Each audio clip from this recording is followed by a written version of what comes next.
Hope everyone's having a really good morning. Hope everyone's having an amazing morning. We're going to get it cranked up here in just one moment.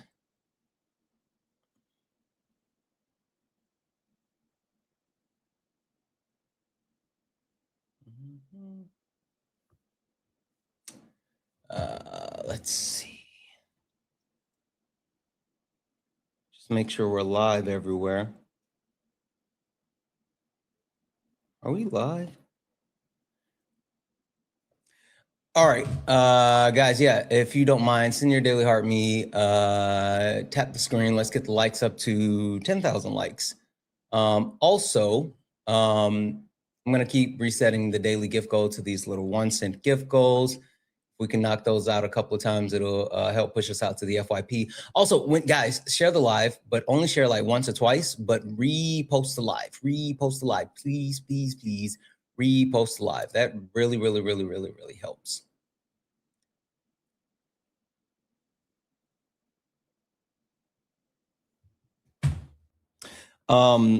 So guys, somewhere that I wanted to start. How's everyone doing over on YouTube as well? What up, YouTube? Hey, Sophie. Hey, Jojo M911. Hey, Manders Whitley 454. Hey, Susan or Susanna Cross. Barium 9, that's right, like the stream. One place I want to start this morning, and it's super interesting.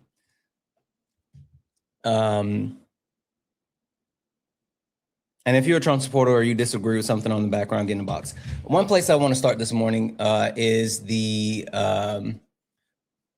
incident that occurred with Representative Ilhan Omar in Minnesota yesterday. I don't know if everyone got a chance to see what happened.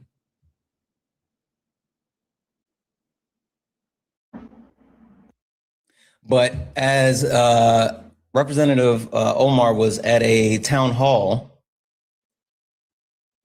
she was attacked by a random Trump supporter. And yes, it was a Trump supporter. It's been documented. Yes, he was absolutely a Trump supporter. He ran up and he sprayed something on her, right? And the first thing I noticed, and I was like, I'm glad that, you know, she's okay, and it wasn't anything that actually, like, it wasn't mace or, you know, anything that could have actually really, really harmed her. But even more than that, I'm watching the video and I'm like, this is the jeopardy, or this is the issue when you have someone who continues to incite violence. And the right loves to talk about, oh, the left, you guys are so violent, and you're inciting violence, and da da da da da da da. While at the same time, Donald Trump is perpetuating violence, specifically towards Somalians in Minnesota. And this is what happens when that type of harm continues to be perpetuated, right? And even more so when Donald Trump was interviewed and he was asked, like, hey, did you see this? Do you know what's going on? Blah, blah, blah, blah, blah. Donald Trump was like, oh, I don't know. She's a fraudster, right? It's weird. Capitalism will never fail. Click in the box. Come and tell me about it. I'm going to mute you. Get up here. Tell me about why capitalism will never fail. But yeah, I look at the situations like that, and I take a look at how the right likes to say, oh, the left perpetuates violence, while Donald Trump and the right continue to incite the people that follow them and galvanize them to the point of violence. And then that hits the intersection of like them saying, oh, the people that are protesting, they're inciting the violence. They're making ICE kill them. It's fucking weird. It's weird. It's wild. But they never sit back and say like, hey, maybe we shouldn't be saying like harmful things that'll put people on the line of fire, especially like when it comes to elected officials. I don't know. It's so hypocritical. It's so hypocritical, but I guess that's the point, right? Because MAGA, you guys are hypocrites. You stepped in a box, now you're in the ring. Ain't no hugs here, you better take your best swing. Mike Hot, who wanna step in the flame? This ain't a debate, this a mind game. Facts like lies get left in shame. One wrong word, you slapped out your name. This ain't TikTok T, this is war zone talk. No script, no filter, no safe walk. Great stats will get scrambled like a glitch. I got fire in my mouth like I came from the pit. Hey. Step in if you dare. Truth hit hard like a punch in the air. Ain't no rules, no plan, no script. One wrong move, get cooked real quick. No cap, no shield. Better know your stuff or you get revealed. Step in, don't you wanna? Sparring with Santana. I don't care what you claim or your background. No. Facts only, if not, get clapped down. Yes. Whether you're left or right, or you don't even vote.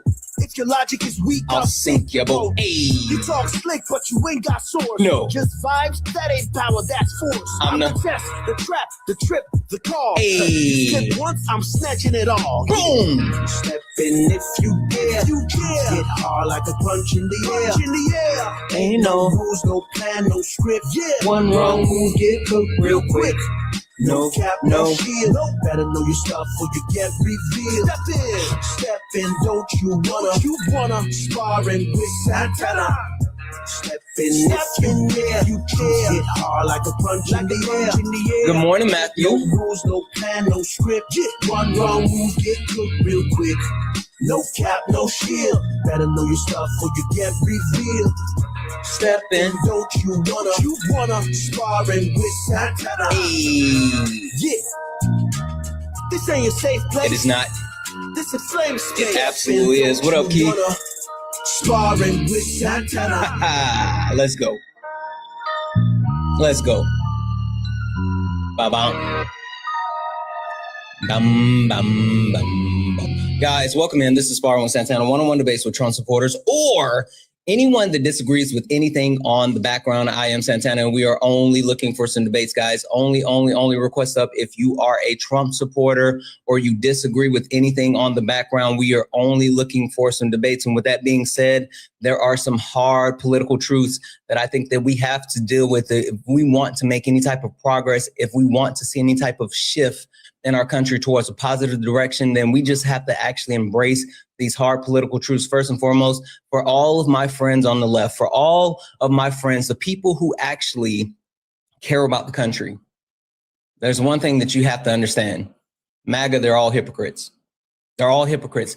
They have no actual moral compass, and they cannot hold anyone on their side of the aisle accountable. They just don't do that. There's literally, it just doesn't work. They're hypocrites, right? ICE, this is the first step. Now, things are getting really interesting with ICE, and this is going to be the litmus test as far as what's happening, because now not only is there growing calls again for like abolishing ICE, defunding ICE, but now some of the people on the left are saying like, maybe ICE isn't so good. So that's interesting. Man, you said Waltz fold it? Sure. Come up here and tell me about it, Bub. I'm going to meet you. I don't care what you're saying in the comments. MAGA, just an FYI, you may not know this, but my chat is not your safe space. It's not. I'm sorry. You don't get to yip yap in my chat. I don't allow that. I will give you the ability to speak on the panel. Are you a communist? No, I'm not a communist. I will give you the ability to speak on my panel, but you don't get to run your mouth in my chat. No one cares what you have to say from the comments. No one cares about you trying to thumb thug. We have no interest in thumb thugs. If you got something to say, you got to put your big boy, big girl pants on, whatever, get up here and say it with your chest. You got to do it. You're not gonna be able to do it from the comments, because the comments is for my friends that hang out with me every day, and they will snitch on you. They will let me know if you're in the comments running your mouth, and you'll get muted and get an invite to come up. Period. What up, Kim? Also, finishing this out, Donald Trump, he doesn't give a shit about any of this. All he cares about is the money. Seriously. Trump, the only thing he care about is money. He doesn't care about the people. He's not America first, like none of that. Capitalism has failed. That's the truth. Capitalism has failed everyday people. Everyday people. Certain people have won capitalism, but everyday people, capitalism has failed. And black people, we told you. We told you. Grifter in chief. Oh, okay. Got it. Hey, guess what? Come up here and tell me about it. How am I grifting? How am I grifting? Black people, we tried to tell you. We literally told you. Not only did we tell you that Donald Trump is bad for society as a whole, bad for our country, bad for any form of progression, but hell, we have been telling you for years, we have been saying that they are killing us in the street, that they are over-policing us, that they are disenfranchising us, that they are actively trying to harm, suppress, and marginalize black people even more. And you guys told us, hey, you just have a victim mentality. We have a victim mentality, even though we're like literally giving you the proof. Trump won because of fear mongering. You sure about that? You sure about that, Portland cameraman? Come up here and tell me about it. I'm gonna mute you. I don't care about that you're just saying there. Come up here and tell me. Or you know what? You might have been a friendly.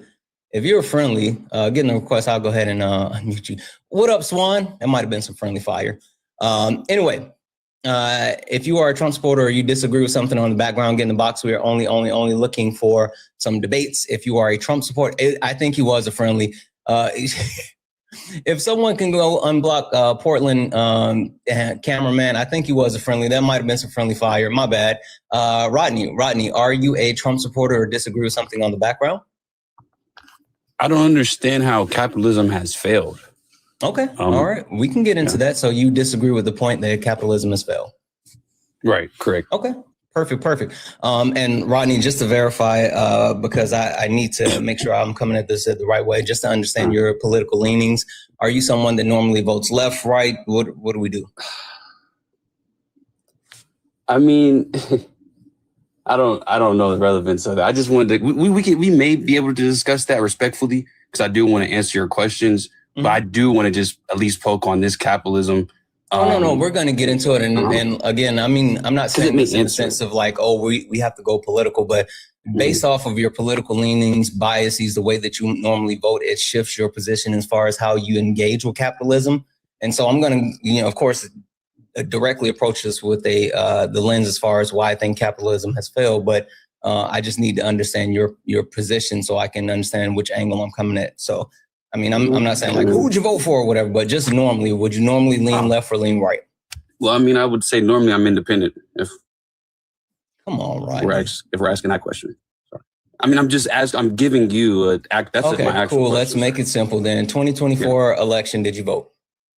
2024, no. Who was the last United States president that you voted for? Again, I'm independent when I do vote. So sure, what with the relevancy? Who was the last United States president you voted for? What if I've never voted? What would the? You're making this way more difficult than it has to be. No, like seriously, I've never voted. Rodney, so I still feel like I pay taxes, and I still feel like my. Okay, then if you had to align with one side of the aisle politically based off of your ideology, I'm not being independent. Would you say that you're more conservative or progressive? Do you believe more so in conservative policies or progressive policies? Do you think that the government should be bigger and more expansive with United States citizens, or do you think that it should be more smaller government with state rights? Like, what do you think? That's a loaded question. It's really not, and I promise you, if we can just get through this, we'll get to the actual point about capitalism. Like I said, I've literally never voted before. If you had to vote today, capitalism. If you had to vote today, knowing what you know, and the two options were Kamala Devi Harris and Donald Timothy Trump, who are you voting for? And you have to pick one. I would be independent. You have to pick one. I don't care about you being independent. You have to pick one. Who are you picking? Dang, I mean, I guess I'm going red then, man. Guess I'm going red. That's all I needed. All right. All right. Since you forced you made it way more harder than it had to be. Like, okay. Anyway, Rodney, do you know who I am? Yeah, I know of you. Yeah, okay. Seen you. Perfect. Perfect. In that case, would you mind if I give a quick introduction to everyone else so they know exactly who I am and what this is? That's cool. Yeah. Perfect. Ladies and gentlemen, welcome to the main event.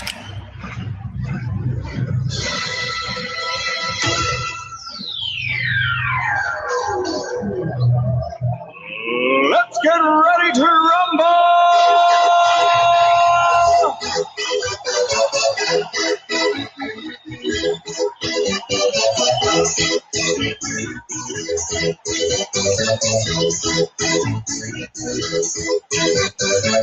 Y'all ready for this? Guys, welcome in. This is Sparring with Santana, one-on-one debates with Trump supporters or someone who disagrees with something on the background. I am Santana, and if you are a friendly, do all the wonderful things. Tap the screen, share the live. Go ahead and send your daily heart me. It's only one coin.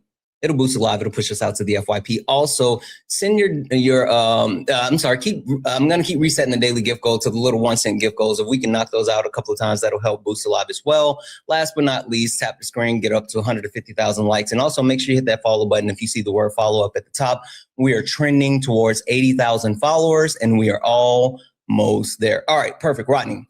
So your point or your question is, how has capitalism failed? Well, capitalism has failed specifically, not everyone, right? Because for me to sit here and say that capitalism has failed and specifically in its intended or the intended purpose, it hasn't failed because the haves who engage in capitalism absolutely are winning, right? But it serves no actual purpose for everyday people because the premise as far as working and selling and, engaging in this type of system, it deprives people and it continues to actually create a bigger gap in between the haves and the have-nots. We live in a society where we have people like Elon Musk, who is on pace to be the first ever trillionaire. And then we also have in the same country, in the same society, veterans who have served our country, who have fought and bled for our country, but they are currently unhoused. They don't even have shoes walking around the streets, right? And so this society doesn't take care of its people. Capitalism doesn't care about its people. Capitalism only cares about consumption. And so if we want a better society, a better country, we have to start to dismantle capitalism and make a different push. Mm-hmm. Okay. I mean, that was loaded. And I guess I would kind of agree to a certain extent because I hear what you're saying as far as speaking from a consumer, but I would say the reason why it works is because it's a free market. You know what I mean? Just by definition, in theory, in application, it would kind of work, you know what I mean? Because again, it's a free market. And then I would make, the argument with that being said, it takes ownership. So let's say that because I would say would you say that you're an entrepreneur and stuff? Yeah, I'm an entrepreneur Negro. Yep. Right. So I mean, I would say that would kind of insensitize you. Like if you're an entrepreneur, like maybe you would kind of want to be able to own an asset or own a building. You know what I mean? Like imagine if the government said that, yeah, you operate out of here, but you can't own this business because you own a business. You know what I mean? As a business owner, that would probably be like, dang, you know what I mean? That would suck. But even as an individual, right, we can talk about the consumer. Let's say that you have a good business and you're operating it, then the consumer can benefit from that. So that's kind of why capitalism is needed. From so standpoint. Like even from that standpoint, right? Capitalism is based on exploitation, right? There's always going to be someone that's exploited within capitalism, and it's to some varying degrees. And while there is a need to be able to have certain aspects that would benefit the people, you can do so in other forms of society, right? Like a socialist society. Socialism is my premise as far as being able to support the people, and not only that, but shift towards a model where we care more about the quality of life and what we actually get to experience throughout life versus just always chasing the dollar. And there's this quote, and I don't even like to quote this person anymore because they're persona non grata, but this quote that says, everybody dies, but not everybody lives, right? And I think that's the premise of where we are and who we are as American citizens, right? we are so focused on capitalism and making the next dollar and chasing money that we never get to have the true experience of being able to live life with any type of happiness, principle, and purpose, right? Unless you are the ultra wealthy. You can look at other countries that actually emphasize not only like family, but spending time outside of work. One great example that I love to give. So Rodney, have you ever traveled out of the country? No, not yet. Not yet. Okay. So that one thing that like stuck out to me, I was in Spain one time, right? And I had to go to the grocery store. And something super interesting about being in the grocery store in Spain is everyone that's at the grocery store, they have chairs, right? So the people that are working at the grocery store, they sit down while they're at the checkout aisles. Well, here in the United States, that's not how it is. We have people standing up for, 8, 12 hours every day. They may have the little foam mats or whatever where they're standing there, but they have to stand the entire time while they're working instead of actually being able to sit and work in comfort. And so that made me think about like the actual drive and the difference between like the US and Spain. And it's more so that societies that shift away from capitalism and put a focus on the people tend to address like the small things and the large things that benefit their people, which benefit the quality of life, which improves the overall society. That's why I believe that there's a correlation between like the actual quality of life when it comes to like safety and all this other stuff versus the actual quality of life in the United States. We understand that a lot of crime is directly connected to poverty, right? But if you address the actual issues with poverty, which capitalism is absolutely something that drives poverty, then you can actually address crime as well. So it's all connected. Okay. I like how you conversate. Yeah. Because I mean, man, like imagine working like a 12-hour shift, you know what I mean? You got to stand the whole time. That's actually wild. But you know what I mean? As far as being profit driven, I feel like on an individual take that can be applied to individuals. You know what I mean? Like, for example, anyone could do anything for $1, but someone else probably wouldn't do what the next man would do or next woman, you know what I mean? Next, whatever. So I say that to say, yeah, of course, it's capitalism is profit driven, but like not everyone always does everything for $1, you know what I mean? And that's what makes it competitive. That's why I like capitalism, is because that's what makes it so competitive. So if I see that this guy's literally breaking his back, sliming people out, backdooring for literally $1, and I try to do my best. I'm ethical. I'm ethical. No, this is legit. Hold on. Think about it though. Let me land think about it. How many people are backdooring people when like they don't need to? They do it out of necessity. They don't. How many of them out here doing it for the love of the game? Come on now. They're not just doing it for the love of the game. I mean, I feel like if you do it by necessity, then you would do it for the love of the game. Because, for example, I know for me, the love of the game is grinding, knowing that nothing's going to come easy in a handout. Listen, and there's no one out here trying to sneak people or, hit them for a lick if they don't have to. And yes, there may be some people that just if they want to do that because they're grimy, right? We can agree on that. But more than anything, people who are willing to, hustle in that type of way or, get it out the mud by any means necessary, it's usually facilitated but for the need to eat, right? What did Beanie Single say when my stomach started rumbling and my ribs started touching, I'm a rob Mia. Like, that's what it's about. But again, if you address that basic need, have you ever heard of Maslow's hierarchy? Yeah, the needs. Yeah, the housing, the food, shelter. Yeah. I understand. So that's like the basic needs. Exactly. If you address the basic needs that people have, then they can think about things above that. But addressing those basic needs reduces the amount of, or reduces the need for them to go out and get it however they can. Right. Capitalism disenfranchises people because it's not only just about making money. Right. Capitalism drives so many different factors, whether it's racism, whether it's classism, whether it's the actual the ability to attain multiple factors. And so when you talk about capitalism and the restriction of resources when it comes to people to be able to get like food insecurities, right? Do you know what food deserts and food swamps are? No, I've never heard of that. Or so food deserts are it's a terminology for places where like you may not have any type of access to like fresh foods or groceries or whatever, like grocery stores within a large vicinity. And food swamps are more so towards like when you're in an area and there's only like gas stations that serve food and all this other stuff. It's different ways, right? And that's strategic, and that's aligned with capitalism. And those types of things are used to disenfranchise people who already are the less of.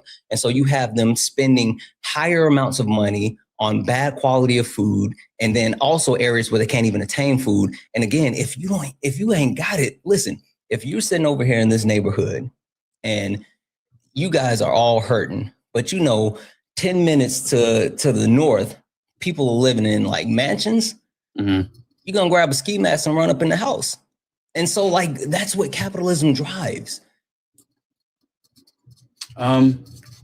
So again, I only could agree with that if we talk about it from an individual take and we say, well, this person is going to do whatever for solely profit driven margins and profit. You know what I mean? But that is not what, again, what capitalism is really solely based off of. But if we want to talk about, hold on, just let me talk about socialism. About what you just said. Hold on. Let me talk about socialism. Wait. You know what's crazy about what you just said? I just want to have one corporations. point. That's corporations. That's what they do to us. You talking about getting slimed out. How many corporations slime us out just to be able to make a profit? Did you see what Amazon just did? No, I did not see what. No, I did not. I'm not in the news. No. Amazon, and this just happened like yesterday, right? Amazon is set to cut another 16,000 jobs, right? And the cut for the 16,000 jobs, it's not created by like the economy or the necessity to actually create any type of soft cost savings or anything like that. They're cutting 16,000 jobs so they can actually continue to allocate budget for AI, right? Not in the sense of like, oh, we have this AI and this AI is going to be able to do people's jobs. They're literally taking that money from those jobs that they're cutting and then taking the money to buy chips so they can try to develop AI, right? So they're literally out here cutting people and removing people from the workforce so they can find additional ways to generate more revenue. And that's what capitalism does. Capitalism removes the human element and all needs or I'm sorry, at all, what am I trying to say? And any means necessary, holy smokes, any means necessary, it's going to cut and drive so it can create more profits and more profits and more profits. That's what it is. That's not what capitalism is. Like I said, like foundationally. You don't think capitalism is that? No, again, what I said with capitalism, what it solely really is, premisely, like no. Like you can't say anything about it. It's free market, meaning anybody can open a business and have an idea and say, I'm going to make some money, or I want to help the community, or I want to do something. It doesn't really have to be solely money. It can be, I want to produce something, and they do it, and they do it. They do it at a competitive, high level. And sure, they may generate revenue, but this is the part that people don't talk about. They may not generate revenue, and this is what brings me to socialism, which in theory does not generate anything. So socialism is like who has the ownership? How could we collectively? The workers share in the ownership of the means of production. So the people who actually are incorporated and actually being able to produce said goods get a portion of it. But who is that? So you and me. Okay. So in this economy, a socialist economy, I'm just like, how could we get an iPhone in a socialist economy? Could you answer that question? Like, how could someone generate, that product in that economy? Could you? The same way. I think you have a misunderstanding as far as like how that actually works. So while capitalism absolutely incentivizes greed, right? Because it's a self-fulfilling machine, right? Capitalism drives in the sense of it's consumption, it's more, right? Okay. And so capitalism says, we just put out the iPhone 5, so we need to put out the iPhone 6 in 11 months, and iPhone 7 in 11 months, and iPhone 8 in 11 months. That's what capitalism is. You don't see those type of innovations and changes because you look at the iPhone, from one iPhone to the next, there's not many changes or innovations or whatever. It's just the next model. And then they continue to actually exploit the resources from Africa, right? They mine the resources and they overwhelmingly harm, people in the Congo and different parts of Africa to be able to get those resources to make the new iPhone. Would you not say that already happens now? Hold on a second. Okay. But the new iPhone is never something that's like, oh, this iPhone, from the iPhone 5 to the iPhone 6, there's like a huge gap. It's never that.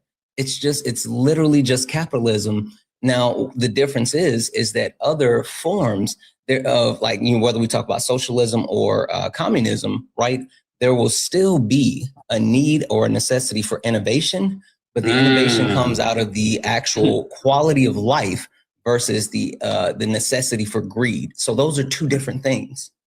Okay. So Yes, earlier you just said when your back's against the wall, right? You may do something that some people may claim innovated. You know what I'm saying? Pulling off this crazy, plan or whatever. But now you just, I don't know. I just heard a contradiction. I don't want to poke at it too much. And I don't want to do like that. No. Let me explain it to you because I understand where you're going and what you're saying.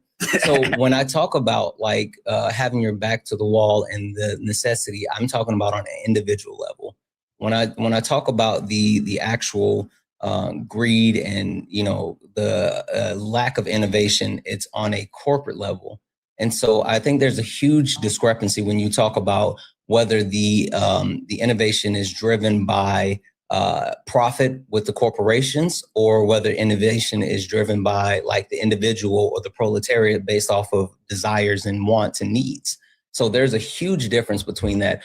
There will always be innovation. That was my first claim. And that's why I support capitalism, because you cannot put that all just because you make profit that, someone's going to be evil. That was my whole claim, that there are people that will learn this practice, right? Learn it for years and say, how can I do this the right way, right? How can I actually benefit the consumer? That's why I don't understand this whole capitalism. They're just going to generate 1,000% profit. Stop 1,000% profit. Like, stop for a second. I think you need to understand the separation between like the individual and the corporation. Because but the individual is the corporation, and that's what I'm saying. If you just know basic, let me finish. If you know basic capitalism, you know that someone has to operate. Like, come on, bro. You know that someone has to operate. Like, that's just basic. Are you? Like, look at your face, bro. Are you kidding me? You think freaking the wind operates this corporation, brother? So stop for a second. You think the wind operates? Stop for a second. What are you talking about? Oh, excuse me. My bad. I've literally said that capitalism has failed the majority of normal people, everyday people, right? You and me. But it hasn't failed the ultra wealthy. So you do have people that sit at the top, like Elon Musk, like Jeff Bezos, those ultra wealthy individuals who have won capitalism, who continue to actually make strides and gains based off of capitalism through the exploitation of the proletariat, through the exploitation of the individuals, and whether it's stealing ideas, whether it's the disenfranchised of labor force. I mean, take a look at like Walmart, right? Think about this. Walmart is one of the biggest corporations in the world, and it is the largest employer within the United States of America. But at the same time, and they make profits hand over fist.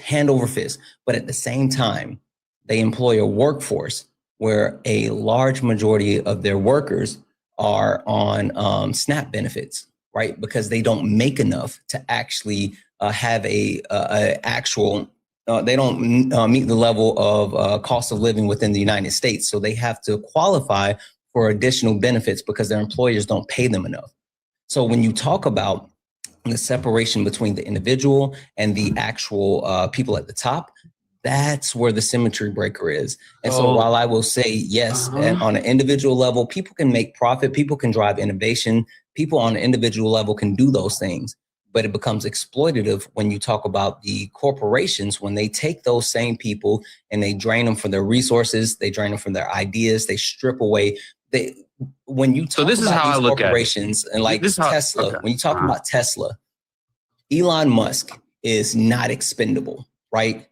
But if you talk about like the regional manager or an engineer that came up with, you know, a new type of coding that goes into the Teslas and all this other stuff, like something innovative or whatever, those people are still expendable, even though they've done so much to actually improve Tesla. But Elon Musk isn't, because he's sitting at the top. So how I look at it is, all right, you snapped right there. But how I look at it is, even we don't even have to take the GM or something like that. But even if you do, I mean, like, dude, are you going to complain being a GM or a regional manager? You're making like, you're easily, any of them is probably making like 100. But I get what you're saying as far as they probably built a lavish lifestyle. And now that 100 is like, you know what I'm saying? Like like the average person would make type stuff. But that goes, hold on. But speaking on the average person, like, if how I look at it is the same way that they're going to use this vehicle and, oh my gosh, exploit the consumer. Why would you not really take this job seriously and really take life seriously while you're checking out people? That's a respectable job that we need while we're at the grocery store. Take it seriously. And then you can become a regional. And then you can become et cetera, et cetera. Like, why aren't people really taking stuff seriously? Like, that's why I think why people think capitalism failed, because they don't take it seriously. And they get exploited, or they do the exploitation. What do you think about that? Yeah, I think you're still missing the overall like premise behind it and how this actually works, and just the magnitude of what we're saying. Okay, so let me try this. Let me hit you with this. You know who LeBron James is, right? Yeah. Right. Okay. So would you say that LeBron James has been overwhelmingly successful when it comes to him being able to advance himself through capitalism? No, I think he was a successful via trait. The man learned how to put a ball through the net better than me, better than you, and then got paid millions of dollars and then used another vehicle. So look at Jeebus. You there? Yeah, can you hear me? Yep. Yeah. I don't think you understand how capitalism works. I think I do. I've learned it for like well over 5 years. If you're sitting here saying that LeBron James hasn't been able to be successful through the usage of capitalism, I don't think you understand. Yes, but LeBron James, how would he have been able to get the Nike brand? I got you. Don't worry about it. Listen to me for a second. LeBron James was able to capitalize on physical aspects, physical gifts that he has, right? And he was able to not only use those physical aspects in order to secure financial capital, but he was able to use his financial capital to branch off into multiple other industries and continue to generate additional revenue to become a billionaire, right? So he's someone who literally started completely broke, and through the premise of capitalism was able to reach some of the highest heights of like, American society, especially within, Black society, but American society as a whole, to become a billionaire. So he was able to parlay his skills, his God-given talent or physical skills, and maximize that on multiple different avenues to create different businesses, whether we talk about like his studio production, whether we talk about like the different restaurant industries he's connected to, like all this other stuff.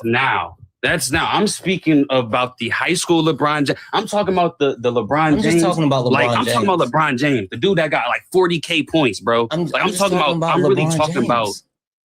him as a whole. Right. I'm not. You're talking about the brand LeBron James, brother. And that's what I'm saying. Like, you can't talk about the brand LeBron James and talk about capitalism and then try to philosophically. You just try to philosophically say he is a capitalistic. Like, that's not how life works, bro. Just because he has a brand, ran up billions of dollars, and then contributed back to institutions. Does he not have schools? Why aren't we talking about the schools? I'm so confused. Why are we not talking about the schools though, I'm bro? so confused as far as why are we talking about the schools though, man? Okay, Rodney, I need you to stop for a second.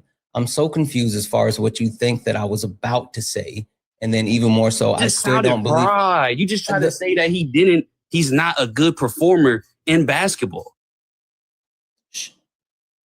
Stop. I never said anything about LeBron James not being good at basketball. I never said LeBron James has not put back into his community. I didn't say any of those things. The only thing that I was trying to get across is, do you know LeBron James? And would you say that he has been able to be successful within capitalism? That's it. That's it. Like that's the entire point of the question. At no point have I used this as a referendum for LeBron James and what he has or has not done, because that's not even the point. There's a part two and a comparison that I was going to get ready to show you. I just wanted to establish the baseline that yes, LeBron James has been successful within capitalism. That's it. The brand LeBron James has been successful.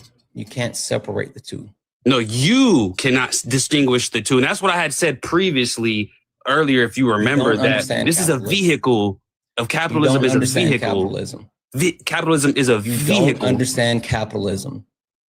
You cannot separate the individual that has utilized capitalism through multiple mechanisms, whether it is through their God-given abilities and talent by playing a sport, or by utilizing their name and gaining additional revenue through different brand deals. It's all connected. It's all encompassing. You cannot separate LeBron James, the basketball player, from LeBron James, the brand, because we're talking about LeBron James, the entire entity.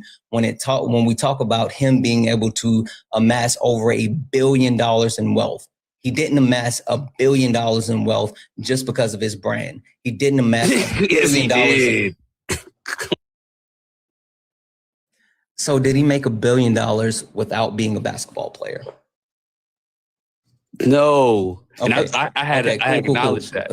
Okay. So did he make $1 billion without his brand? Did he make no. Okay, so it took him being a basketball player and his brand to make the $1 billion, right? Yeah. That's what we're talking about. Right. And I'm trying to tell you to distinguish the brand and then the person that has the labor, right, that had the trait, and then the brand. So just because, and that's what I was trying to tell you why capitalism does exist. I'm just gonna go ahead and say you don't understand capitalism, and I'm just gonna continue with my actual example, because this wasn't even the part that we were supposed to be getting hung up on. So LeBron James is someone who has been successful within capitalism. Cool. Now, you know who Elon Musk is, right? Sure, yes. And you would say Elon Musk also is someone who has been successful within capitalism, right? Yes, but he also has a trade. So Elon Musk is different than LeBron James in the sense that LeBron James is someone who has had to be quote unquote self-made, right? He started completely poor, him and his mother, and he utilized his actual skills. He utilized his actual skill. You don't even know where I'm going. We've had false fallacy after like three of them in a row. Tell me what, three of them, and it's giving me a headache. Tell me what I'm sitting here about to say. Give me the argument. Because you're gonna say on how obviously dude inherited stuff, this and that, right? And Bron came out of the mud. We can acknowledge that, right? The reason why it's a false fallacy is because, like, you still cannot. Do you think that's the end of what I'm saying? I'm not. No, it's not. So how about you just sit back and stop interrupting me and actually listen to what I'm saying, and don't listen to respond. Listen to actually understand, and then you can respond. The point that I was sitting here making is that even though we can agree that both Elon Musk and LeBron James have both been successful within a capitalistic society, LeBron James is someone who is quote unquote self-made and has had to work through different mechanisms to actually earn this $1 billion. While Elon Musk was someone who was given a leg up, inherited emerald mines, and was able to parlay those additional funds that he inherited into making funds, securing through PayPal, and then additional business ventures. both of them, we would say, are successful within capitalism, but understanding how capitalism works is understanding the difference in not only their success, but the difference in who they are and how they work. LeBron James, one of the most successful and wealthy Black people to ever walk the earth, he makes roughly $188 per second, right? And we would think that like, oh, that's hella impressive. That's something that, is absolutely something that should be aspired for, right? But then when you compare LeBron James and his path to being a billionaire versus Elon Musk, who started with the leg up and who has overwhelmingly engaged in capitalism, Elon Musk makes, let me make sure that, okay, this is as of April, $874 per second, right? So every single second, Elon Musk makes $874, where LeBron James makes $188 per second, right? Elon Musk, what up, Chewy? Thank you, Chewy. Makes $686 per second more than LeBron James. So while you have individuals who have been able to thrive within capitalism and even make it to some of the highest levels of capitalism, those are the exceptions. But then you have those people who not only have been able to grow beyond the means of everyone else within capitalism, but look to uphold capitalism because they overwhelmingly benefit them more than everyone else. That's the issue. So when you take a look in the discrepancy and you talk about like Elon Musk and Tesla and how he is irreplaceable in the sense of he's the face, he's at the top, blah, blah, blah, blah. Even if you're someone else that makes pretty decent or has a good standard of life, you're not the same because you can be innovative, you can be game changer. LeBron James is literally arguably arguably the best player of all time when it comes to the NBA, but he's still not as irreplaceable as Elon Musk. And that's because of capitalism. That's the point that I'm trying to get to. So I'm just confused because to me that was a false fallacy, respectfully. What is a false fallacy? What does that mean? So just because one thing may have a common factor, that doesn't mean that what you just said was true. Because can you repeat what you just said about LeBron James and then your ending point with LeBron James and Elon Musk? Like just because they're both billionaires and Elon Musk makes like $100,000 more than Bron every second, that doesn't mean what you just said is true. Like just because you said all that does not mean that's what a false fallacy is, brother. That's what that is. Okay. So it's not a false fallacy. And just FYI, false fallacy is because you is arguing that because someone used a logical fallacy, their conclusion is false. A fallacy, the argument is because I said so, right? Or a great example of this is you should eat healthy because I said so, right? That's an actual fallacy. I didn't do that. I gave you an analogy. I gave you an actual correlation between the two to help you try to understand the difference in scope and level. I didn't give you anything that's false. And then I gave you the comparison as far as how even if you are someone who has been able to utilize capitalism to a high level, which LeBron James absolutely has, that you are still not a part of the ultra elite that capitalism absolutely benefits. Okay, yeah. So you said and I try to give you that understanding on the level of a billionaire because anyone else below that, if you talk about normal people, like there's no comparison. You should be able to understand the difference when we talk about normal people. That's why I try to give you someone who is not only a public figure that you would know, but someone who is very much successful within capitalism. Yeah, sure. Yeah, I mean, I'm just reading the chat right now, and then I'm talking. Why are you reading the chat? Because Yeah, because I'm not gonna lie, it's this this is crazy because you just said Bron is irreplaceable, right? But then you said he's the GOAT, and like that's like the reason is really a false fallacy, right? I said you just LeBron compared James an is athlete not as to an LeBron James is Uh-huh. not as irreplaceable Uh-huh. as Elon Musk. So let's talk about the reason why this is a false fallacy. You just compared an athlete, a regular athlete, like we could be athletes, bro, to this random engineer that you just said studied physics, all this, and then inherited some crazy stuff from hundreds and years ago. That was really, no matter if he developed this electric car, was really probably going to be a billionaire no matter what, because you just acknowledged that he inherited some gem mines from hundreds of years capitalism. ago. What are you So- talking? but why what would the you- fuck are you talking about? But the reason why capitalism has not failed is because you're comparing Bron, this random brother like us, to this guy that inherited the 1%. So that's the exact That's reason the why point, capitalism Bub. has not failed, That's and why you just literally- had a false fallacy, and That's why I just literally the destroyed you, point. brother. And why I just got. I'm sorry. You don't understand You don't understand capitalism. You don't get it, and you're sitting studied it here for 5 years, brother. What are you? You studied it talking where? about? Where did you study? Where did you So I study could just- capitalism? Rodney, where'd you study capitalism? What degree do you have? At finesse school, brother. At finesse school. Did you see how I just Hold on. Stop. tactically? No. I am so fucking sick of these anti-intellectuals that think that they can get a fucking degree from the streets and they can sit here and break this down because you understand. Rodney, I want you to come off mute. Tell me, what level of degree do you have and where did you get it from? All right. So I'm not gonna doss myself respectfully, but I have Sure, a that's bachelor's fine. of science within. I have Bachelor's I of have three science in what? I have 3 degrees. Sure, I'm bachelor's I of have an science of what? associate's degree, then I have 2 bachelor's of science. Okay. Okay, bachelor's in of science in what? Business management and business administration, sir. Okay, cool.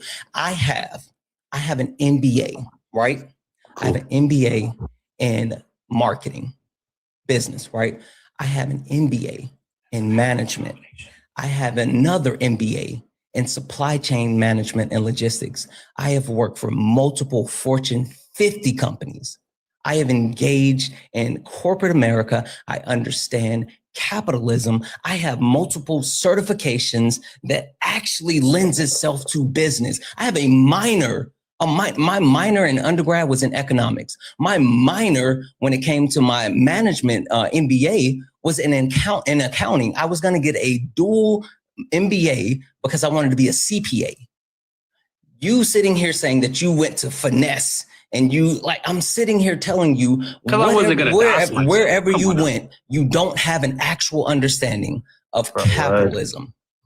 So you're being what would make if we both have either you're being willfully obtuse or you have been improperly educated. It's one of those two. Because there's no way in the blue moon that you can actually be sitting here and saying you don't understand the premise of capitalism when I'm comparing how capitalism works for certain people versus capitalism working for other people, and then how capitalism doesn't work for normal people. Because if you can't understand the difference between Elon Musk and LeBron James, there's no way in hell that you can understand the difference between Elon Musk and Rodney sitting on TikTok live with Santana. Like you don't get it. It doesn't even make sense to you. The reason why I said LeBron James is because he's someone that's kind of comparable. If I broke down your salary into seconds and I compared your salary in seconds versus the Elon Musk in seconds, it would be completely minuscule. And that's if you make a good salary. The average pay for a United States citizen is about $40,000, $35,000 a year. Like there's a huge symmetry breaker between that. And you're not understanding that. So what I am understanding is that although that may be true, why would a random store manager or whatever compare themselves to Elon Musk unless if they was really, really about capitalism and really went to school like I did or like you did? You just said you have multiple. You just said that you had 3 MBAs. Me personally, when I go get my Instead, I MBA, have two I'm gonna go get MBAs. my. I have one I'm gonna go get my bachelor, two doctorate. MBAs. I'm gonna be a professor, and that's just gonna be that. I'm not gonna get like 10 degrees I like you. hope But I don't have that's 10 that's degrees. you. I have You can get 3. 10 degrees and then I be on have, TikTok Live. you're sitting here saying that because, again, you're fucking cooked, because wherever you got your fucking paper degree from, you didn't pay attention. I said that I have 3 degrees. I have 1 bachelor's, 2 MBAs. And do I want a PhD? I don't fucking need a PhD. But I understand capitalism apparently far more than you. And if you plan on being a professor somewhere, I pray to Jeebus that you never come across anyone that actually wants to learn. Because if you are trying to teach somebody the shit that you're saying, then we are all fucked. The future is fucked if you are actually able to teach someone the shit that you're saying. So it takes like 2 or 3 degrees to get a master's, and you just said you have 2 of them plus a bachelor's. So you really do have close to 10 degrees. And I just was saying that, again, I'm not trying to take anything. I went to a 4-year college and obtained my bachelor's degree. I didn't go to a 2-year college and attain an associate's degree and then parlay that into a bachelor's degree. And so once you get your bachelor's degree, if you just go directly to a 4-year college, then you can get a master's degree after that. So no, it doesn't take 2 or 3 or 4 degrees to get a master's degree. That's not how it works. I went to a 4-year college. It does. It takes a whole bachelor's to get a master's, which is right. in a how many degrees? How many degrees is a bachelor's degree? That's 2 degrees. If you 1 degree slap nuts. I mean, but if you consider that there is such thing as an associate's degree, then that would be 2 degrees. Do you have to get an associate's degree in order to get a bachelor's degree? Do you need those credits to get a bachelor's degree? Is the question that you should ask. We're not talking about the credits. We're talking about the degrees. Because how many credit hours? You said the degree. You're a fucking idiot. No, I think you are. You're a fucking idiot. You're a fucking idiot. That's the only thing that we're literally at the point where you're just an idiot. Like I don't know what the fuck is happening right now, but you're stupid. I'm gonna thank a couple of people.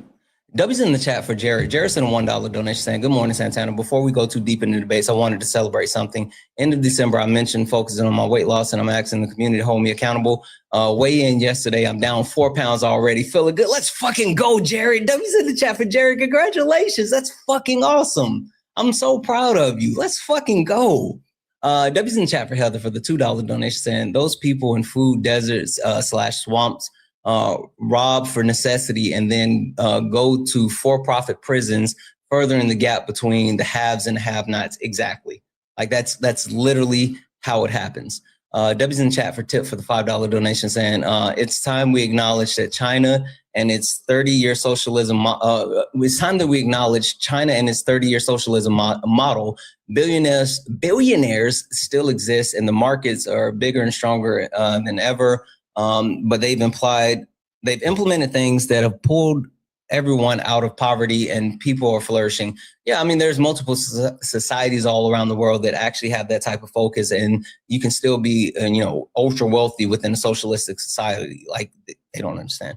W's in the chat for Joe for the $4 donation saying, for everyone suffering through this, this is what we mean when we say there's no bigger meat rider for billionaires than guys that didn't go to college and make $30K a year. Yeah, it's because they're always one scratch off. They're always one scratch off away from being a billionaire themselves. Fucking insane. W's in the chat for Jocelyn for the $1 donation saying, guest has a degree in Yaponomics. He absolutely does. W's in the chat for MAGA Cries for the $2 donation say, this Chad doesn't know shit. Not a damn thing. W's in the chat for Marie for the $1.11 donation saying, I don't know what the fuck is happening here, but you're stupid. It's essentially the question of the day, kids. Oh, shit, Marie. W's in the chat for Lois for the $5 donation saying, for a fantastic way to start my day. Love you. I love you so much more. W's in the chat for Destiny for the $5 donation saying, good morning, Santana. Have a great Wednesday. I am trying. Thank you so much. Holy shit. W's in the chat for Don for the $25 donation. Oh, wait. I think this is... Oh, for Valerie from yesterday. Yeah. I will get that over. W's in the chat for Jay for the $5 donation saying, doesn't vote, but leans right. Yeah, right, Robbie.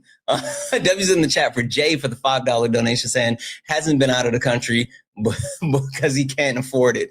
W's in the chat for Jay for the $5 donation saying, we are the world. We are a world made up of individuals like Rodney.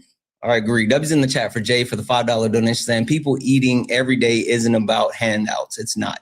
And also W's in the chat for Muzi for the $5 super chat to say, you get $5 for declaring Canada's, I don't speak Spanish well. Bueno, persona non grata? Are you trying to say persona non grata? I know persona non grata. I don't know. I don't speak Spanish well. We don't talk about him. Bruno. Oh, wait. We don't talk about Bruno. Oh, I get it. Never mind. Sorry. W's in the chat for Muzi. Thank you so much for the $5 super chat. Guys, if anyone else would like to support the live, you can do so. Cash App, PayPal, Venmo, pay links in the link tree in the bio. Santana speaks for you. Best way to support the live. If you're over on YouTube, you can send a super chat. I will read that out, guys. Only request up if you're a Trump supporter or disagree with something on the background. We're only looking for some debates. Look up at the top. If you see the word follow, you're not following me, hit that follow button. We are driving towards 80,000 followers, so make sure you hit that follow button. Also, I'm going to keep resetting the daily gift codes. So these little small gift codes, if we can knock those out a couple of times, it'll push us out to the FYP. Send your daily heart me. Rodney, I think that we have gotten so far away from the conversation, and I honestly don't think that the premise of the conversation has been overall fruitful, because I feel like it's either at a point where you don't fully understand or you're being disingenuous, and I don't know which one. But I guess I'm going to baseline it with this, Rodney. The point that I'm trying to get across and the point that I'm trying to establish with the premise that capitalism has failed is not that people can't be successful within a capitalistic society. It's not that there aren't people that can't live within a capitalistic society, because capitalism allows people to continue to make it from day to day, from moment to moment. But if we want to look at the improvement of life, if we want to look at the actual ability to thrive within society, then we have to look at other models outside of capitalism, because capitalism doesn't care about the individuals. Capitalism only cares about the ultra wealthy, and capitalism cares about driving the working class to create more to feed to the upper class. That's the premise of what I'm saying. If we want anything that allows us to be able to take care of the whole, then we have to look at other models. We live in a society where most Americans are $500 away from being in abject poverty due to an emergency. We live in a society where if people lose their jobs, they lose access to their health care. We live in a society where people are continue to become unhoused at an alarming rate, all due to the inability to pay medical debt. And this is all driven by capitalism. And that's the point. All right. I mean, hey, a lot of the stuff that you said was facts. I don't want to get too, far away from the topic and stuff. I agree that was very bad stuff. Some of the stuff I agree with. I just don't think everyone's that slimy that participates in capitalism. You know what I mean? Can you name one ethical believe in the billionaire? American dream? I'm sorry. Can you name one ethical billionaire? One billionaire that you would say? I mean, we just said Bron. Bron We got other people that's been canceled. I think Jay-Z's a billionaire. I think. Then they have like random there's like a random I'm sure there's like a random person has like an investment. Are you saying that LeBron James is an ethical billionaire? Yeah, because he comes from like the random Midwest, kind of, in that working class that you described. I'm not saying wholesome. I'm not saying, he was in the working class as you described. What do you think I mean when I say ethical billionaire?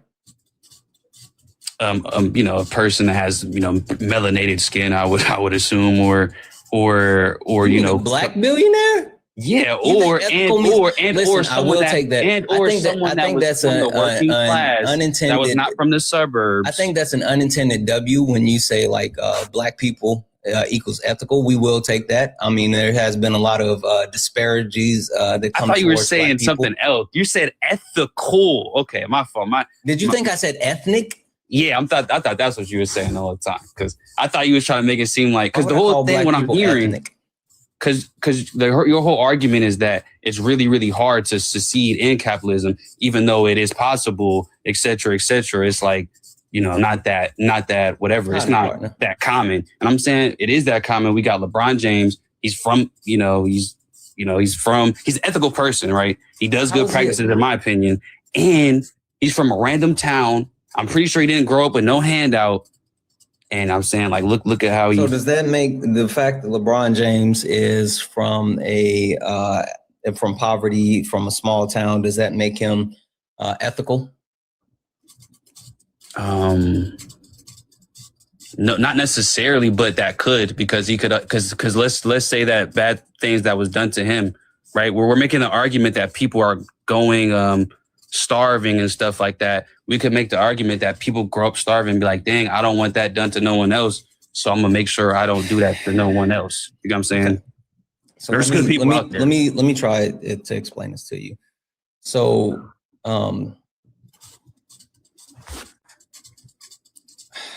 there's ethical people out there, you know what I'm saying? There's ethical people out there. There's not, there's no ethical billionaires. And the reason why I say that is because in order to be able to amass that amount of wealth, you have to disenfranchise someone in some way, shape, or form at some level, whether it's exploitation of people when it comes to resources, right? Because certain resources are finite. And certain resources means that if you are taking those resources, then other people that may need those resources can't access those resources, or even in a sense of gaining those resources, you have to exploit the people in order to be able to get those resources. I go back to iPhones and the exploitation of Congolese people in order to mine the materials for iPhones, right? So there's exploitation when it comes to the workforce. There's exploitation when it comes to innovation, right? Whether it's, like the Super Soaker. Do you know, have you ever heard of the Super Soaker? Yeah, the toy water gun, right? Yeah. So the innovation and idea of the Super Soaker came from a Black man that actually created it, and he worked for the company. And while he worked for the company and he was able to make a living, all based off of his idea of the Super Soaker, they made so much money. And then he ended up later, I think he was sued or whatever, or he sued or however it went, but he was able to recoup some of the additional funds. But this corporation literally took his idea and was able to establish like an empire based off of taking the idea of someone else. So there's different ways of exploitation that leads to becoming that successful. The point that I'm trying to get across is there is no way for you to make it to that level of wealth without engaging in any of those exploitative ways. So, I mean, from what I just heard, I'm just interpreting, like, we're really going to say, dang, because this person made shoes, this person made belts, you know what I'm saying? And we don't know how those was made, you know, it could have been in terrible conditions or whatever. I just think it's disingenuous as a consumer that had, like, we can't act like we don't buy shoes and belts and pants and clothes that was made in different countries and we have no idea. Because if you're going to take that stance, right? If you're going to take that stance, you would literally have to make your own everything. You'd have to make your own everything. What does that have to do with, yes, you and I engage in capitalism. Because that's why I was talking philosophically earlier, because I really cannot feel you. You and I engage in capitalism, and you and I directly engage in the exploitation of people due to our purchases of these goods. Yes, yes, yes. But again, the point that I'm getting across is that there's no way you can make it to that level of wealth without engaging in those exploitative practices. That's the point. But sometimes I don't think it is exploitative though. Like, I don't think that like you know what I'm saying? Like anybody that just had got into that was like, dang, I'm finna make $1 billion off of shoes and wax up the price. You know what I'm saying? Like if it comes to that price where dang, this shoe $250, you know what I'm saying? That's literally how corporations work. Tell me a corporation that lowers. You can't tell me they projected $1 billion for, you know what I'm saying, decades ago. You can't tell me that they projected. I'm not saying that they projected $1 billion decades ago, but the ultimate goal was to get to billions. But what I'm saying, okay, cool. Okay. Name me a business that, let's say after the pandemic, right? Because we understand that prices spiked during the pandemic due to supply chain issues, due to supply and demand issues. And there was also greedflation and shrinkflation, right? Literally multiple corporations engaged in price gouging. They went to the floor of Congress and admitted, like Kroger, admitted that they actually engaged in price gouging. And they did this with other corporate entities. Can you name me one corporation that said, you know what? Our prices are too high. We don't need to charge consumers this much. We don't need that much profit. Let's lower our prices, not because we have to, but just because we want to. Yeah, any organization that's going out of business. You said that you studied finances, so at this point, this is going to be a disingenuous conversation because you know about markup. Name an actual corporation that did what I just said. Okay, I don't want I'll you just to look dance up a around it. Sure, look up a corporation that willingly reduce prices out of the kindness of their hearts. Oh, now you're saying out of the kindness of their heart? Because I was just going to say Walgreens, Forever 21. Forever 21 is a good example because that brand, you know, like when I was younger, I would walk up in there, buy like a tea for $5, right? But that, you know, that brand is not like that no more. So, for example, Forever 21 will for sure mark their clothes down and mark up their clothes. Listen, basic economics. Listen. I'm not talking about companies reducing their prices. Okay. I'm going to give this one more shot because I'm genuinely trying to have this conversation with you. But if I can't actually engage in this conversation, then like we're hitting a wall. I've already hit the point that I don't think that you actually understand things, but I am really trying. I promise you, I'm really trying.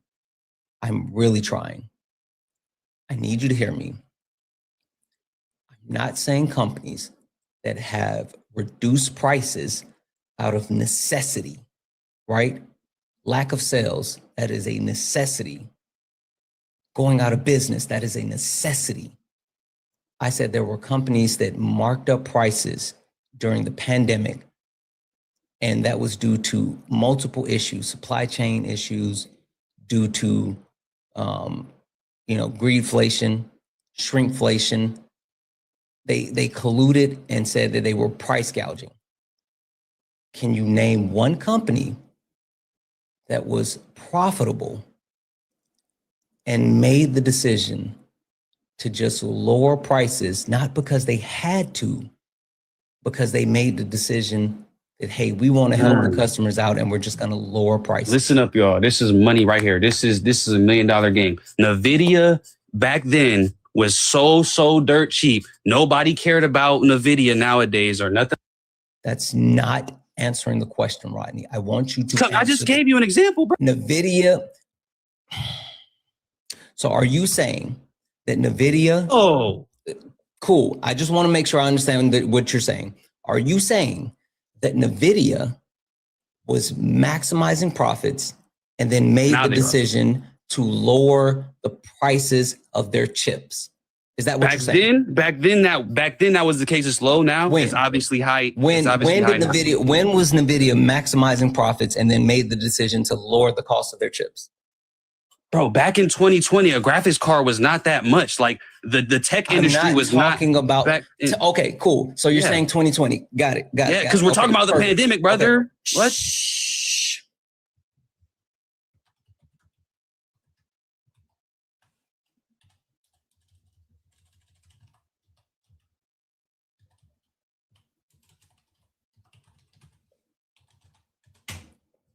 All right.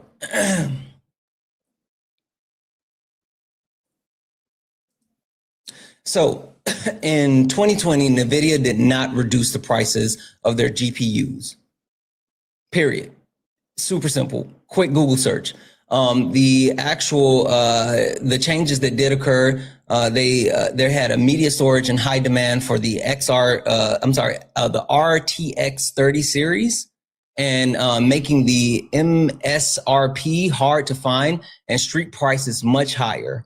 Instead, in 2020, markups started due to COVID, and then after that, the GPU prices surged. Even when their stock price fell in March by 38%, they didn't mark down prices, and they continue to actually, they not only did they recover after the pandemic while not decreasing prices, but they were able to expand, and the company saw 400% growth over the next 2 years. So no, NVIDIA, But what did NVIDIA you did Google? not actually. What did you Google is my question. That's a valid question, because what I Googled and what my answer to you Give me your was source. that. Give me your source that shows NVIDIA reduced their prices of their. Forbes is my source. What's the name of the title? Forbes. What's the name of the title? It's the pandemic winners, the best performing companies. My fault. That's what it was. And now let me explain myself. Back in 2020, I bought a computer. Wait, no, hold on. You said the title name is Pandemic Winners what? Pandemic Winners, the 10 best performing U.S. companies. And you're saying this is going to show where NVIDIA reduced their prices? I'm saying that the price was not what it is now. No, that's not what I asked for. That's was not saying. Rodney, what did I say give me? Prices where the prices are down. What? No. You're trying to give me what you want to give me, and that's not what I said.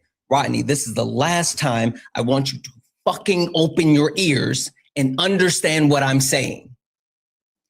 Give me a company that after the pandemic, who increased prices, made the decision to reduce prices, even though they were maximizing profit, not out of necessity, not that their prices are higher now than they were then.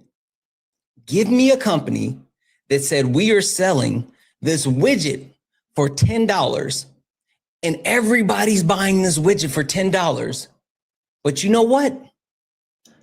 I want to start selling the same widget for $7 because we don't want people to pay $10 for this widget. Give me that company, Rodney, and give me that source.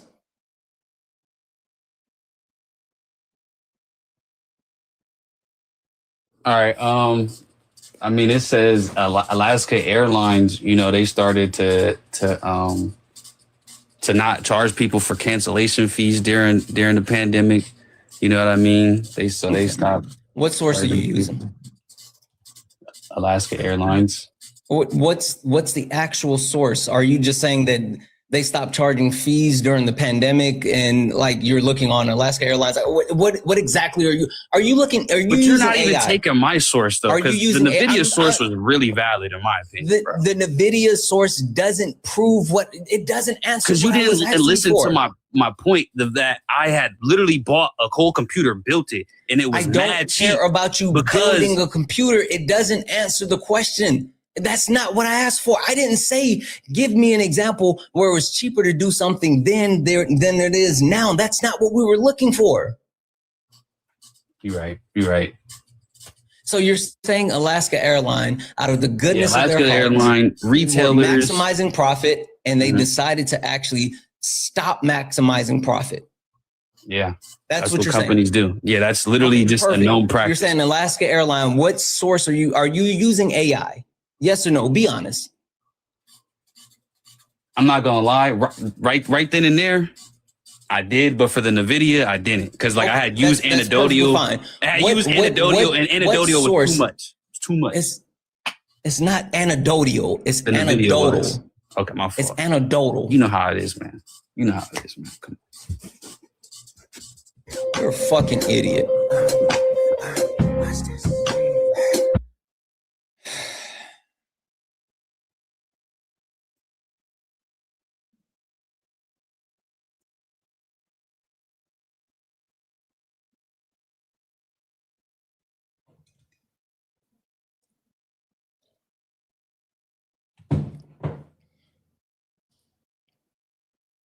This is the problem. This is literally a problem right there. This is why capitalism wins. Capitalism relies on those people that continue to actually lick the boot. It relies on those people that for some reason think that they're just one scratch off away. It doesn't fucking make sense. Anthony, thank you for the train. What the fuck are we doing?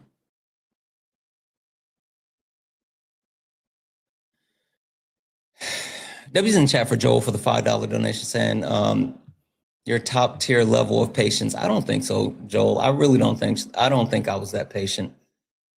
I don't think I was that patient. Yeah, I know. FAA controls those. W's in the chat for Joel. If anyone else would like to support live, you can do so. Cash App, PayPal, Venmo. Pay links in the link tree in the bio.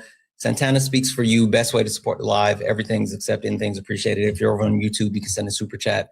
I will read that out. Only request up if you are a Trump supporter or disagree with something on the background. We're only looking for some debates. If you are friendly, tap the screen, share the live, send your daily heart me, hit that follow button. I'm almost at 80,000 followers. So if you don't mind, hit that follow button. Hit that follow button.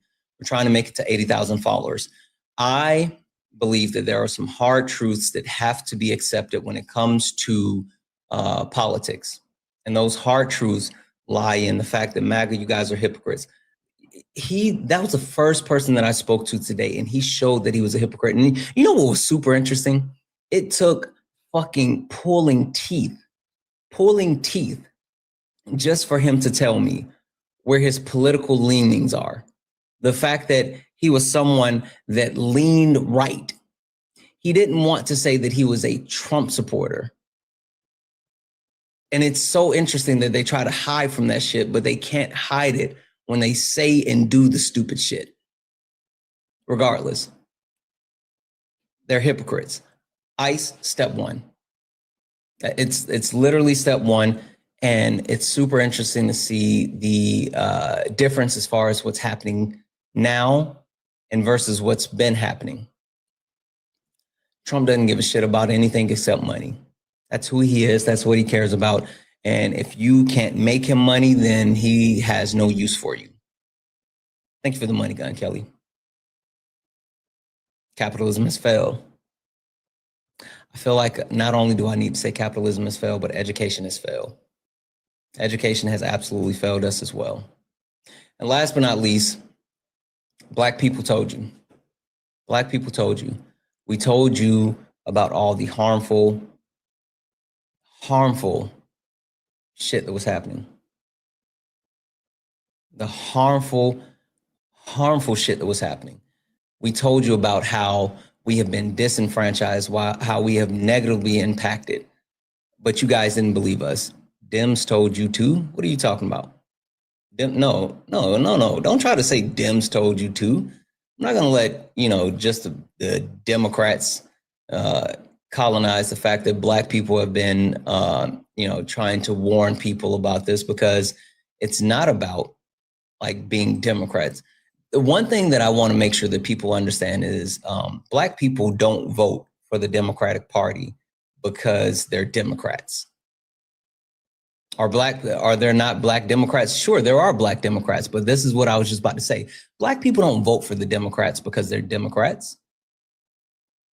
Black people vote for Democrats because they believe in harm reduction. Black people vote for Democrats because Black people believe in being progressive. Well, I got mine notified. Oh, yeah, MG, you were in the request. Black people, you said sob story. Brad, you're a coward, and you're always watching, but you never request up. I'm going to mute you. You can watch from outside of the club like you always do, because you're too much of a coward to get in the box. So you don't get to actually yip yap. The point that I was making, right? That was directed to, got it. Yeah, the point that I was making is Black people don't vote Democrat because we are Democrats. Like, we have no actual political alliances to the Democrats or the Republican. We have alliance to progression. We have alliances to trying to ensure you guys are so fucking weak. You guys are so fucking weak. You guys are such cowards. I'm going to hit a quick reset, guys. We're going to hit a quick reset, and we're going to come right back because these cowards are such whiny babies. Yesterday, talking about what he, Pete, talking about what his plans are for 2026. So this is now listening to what you just heard about his lack of ability to remember the word Alzheimer's. Now he's old. Okay, he's old. So this is he's being interviewed on the Pavlich Tonight Show. Well, here you go. And you worked with them on the big, beautiful bill. For 2026, especially in a midterm election year, what is your goal for Congress in terms of getting your agenda through? What is on the agenda? What expectations do you have for Congress? Well, one of the things I'd like to do, we pass so many executive orders. I have great executive orders. Okay, you don't pass executive orders, sir. You sign executive orders. You don't pass them. Okay, cool. That are really common sense and good and have, like water coming out of a sink. The water wouldn't come out. They had all sorts of ridiculous restrictions. I took all of that off. Coming out of the shower head, you'd stand under a shower, there's no water coming out. So I passed so many things like that. Straws, they don't have to be paper anymore. They don't have to melt in your mouth. So I passed so many different things like that and much more important things, but like that. They're important, the quality of life. And I'd like to have all of that confirmed by Congress if we can. And we've done a lot of it. We've done probably 35, 40%. I'd like to get them all confirmed. You're in the. So just so we're clear, I don't even know. I don't even have commentary on that. Straws, faucets, shower heads.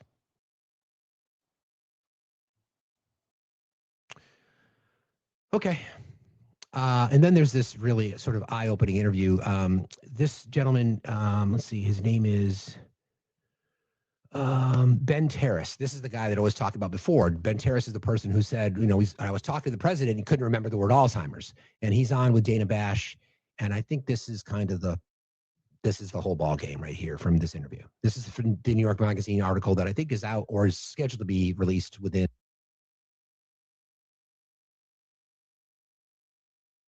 In the flame, this ain't a debate, this a mind game. Facts type lies get left in chain. One wrong word get slapped out your name. This ain't TikTok T, this a war zone talk. No script, no filter, no safe walk. Great stats who get scrambled like a glitch. I got fire in my mouth like I came from the pit. Yeah, step in if you dare. Truth hit hard like a punch in the air. Ain't no rules, no plan, no script. One wrong move, get cooked real quick. No cap, no shield. Better know your stuff or you get revealed.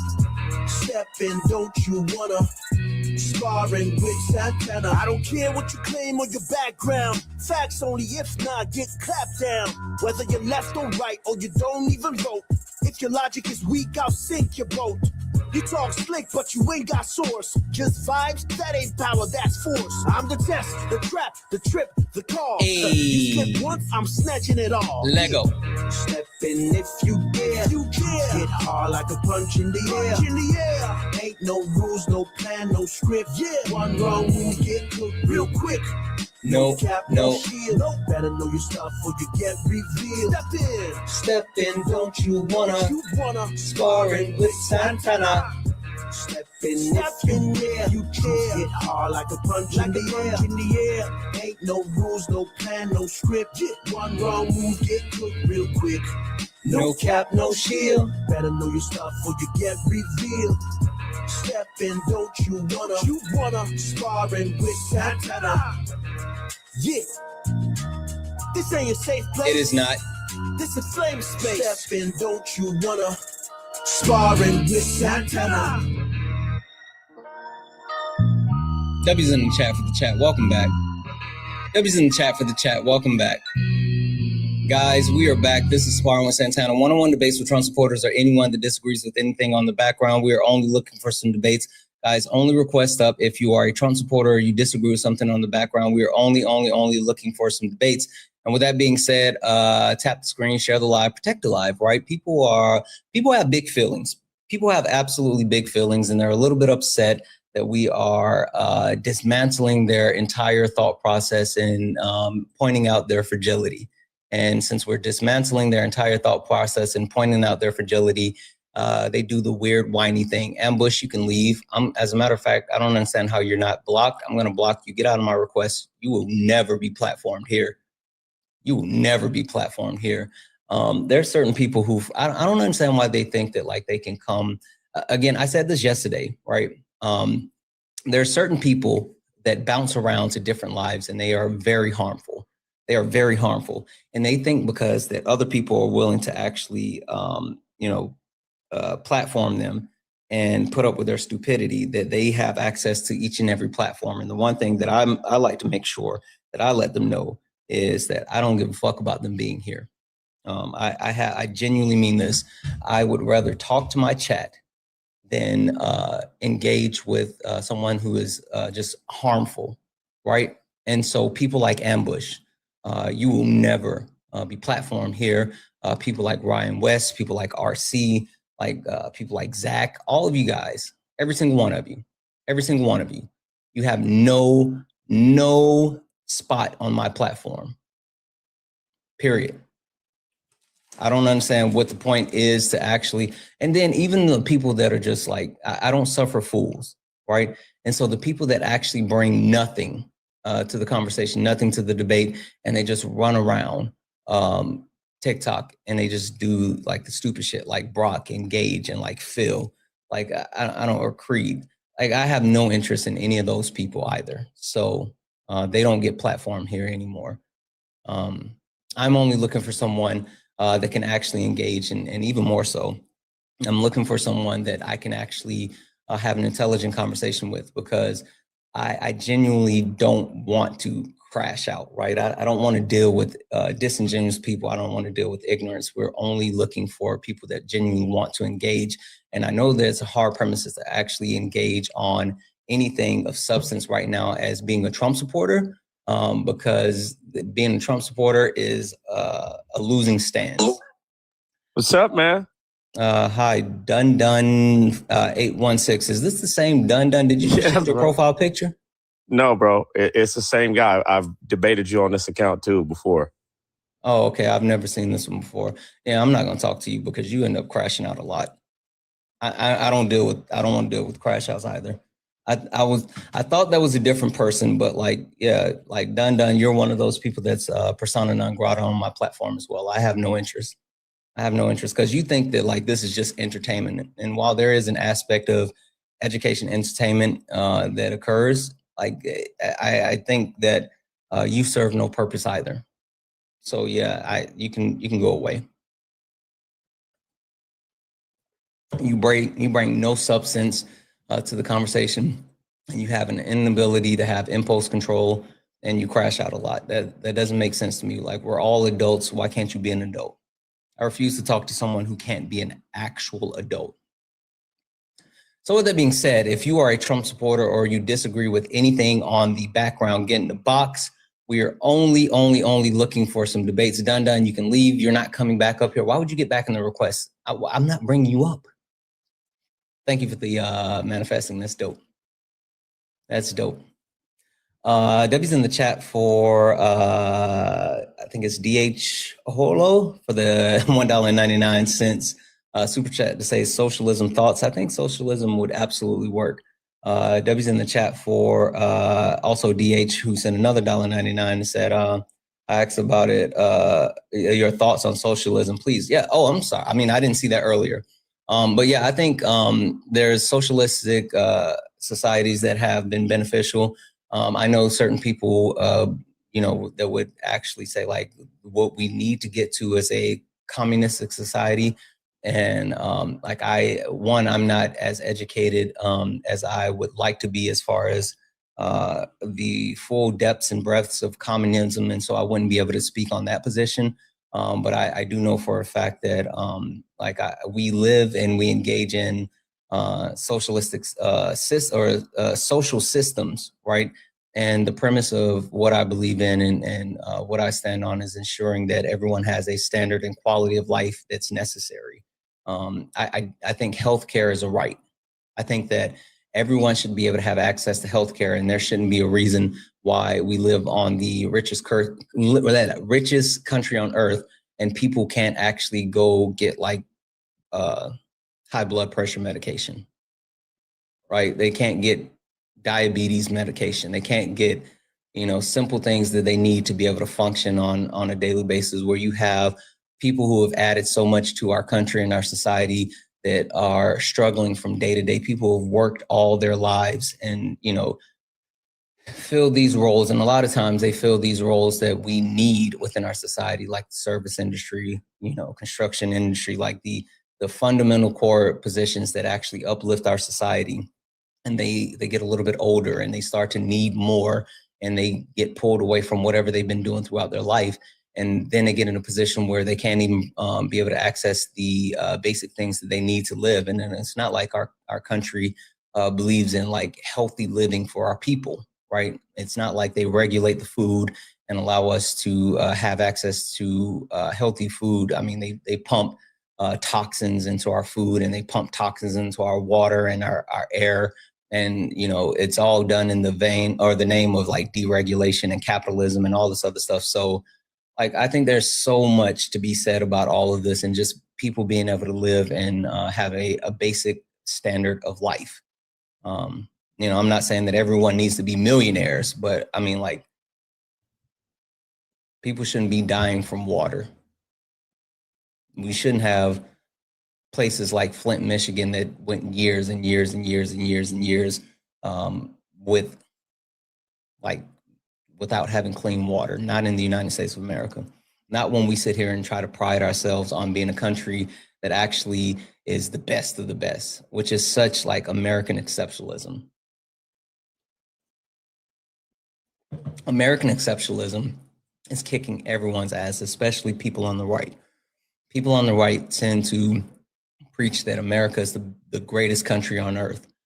But whenever they say that America is the greatest country on earth, they can never actually say what exactly that greatness stems from. They can never point to the thing that we're great for outside of like capitalism and military, right? It's always about, our GDP, our military. Like that's the benchmark for the United States of America being the greatest country on earth. And that's not the indicator for me. All right.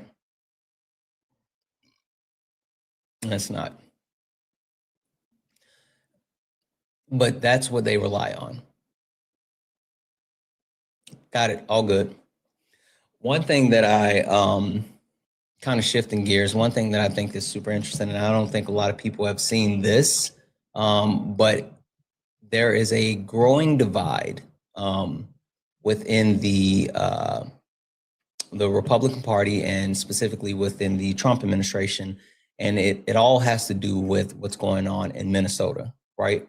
The fact that there's been multiple murders within Minnesota, and the fact that there has been different positions taken, right? And while Donald Trump and even like Kristi Noem and Gregory Bonnevie or whatever, the former head of ICE, have all said that Alex Prettier he was a domestic terrorist and he shouldn't have had his weapon on him. That caused a massive divide within the country, within like the Republican Party. Even the NRA came out and vehemently pushed back on it, right?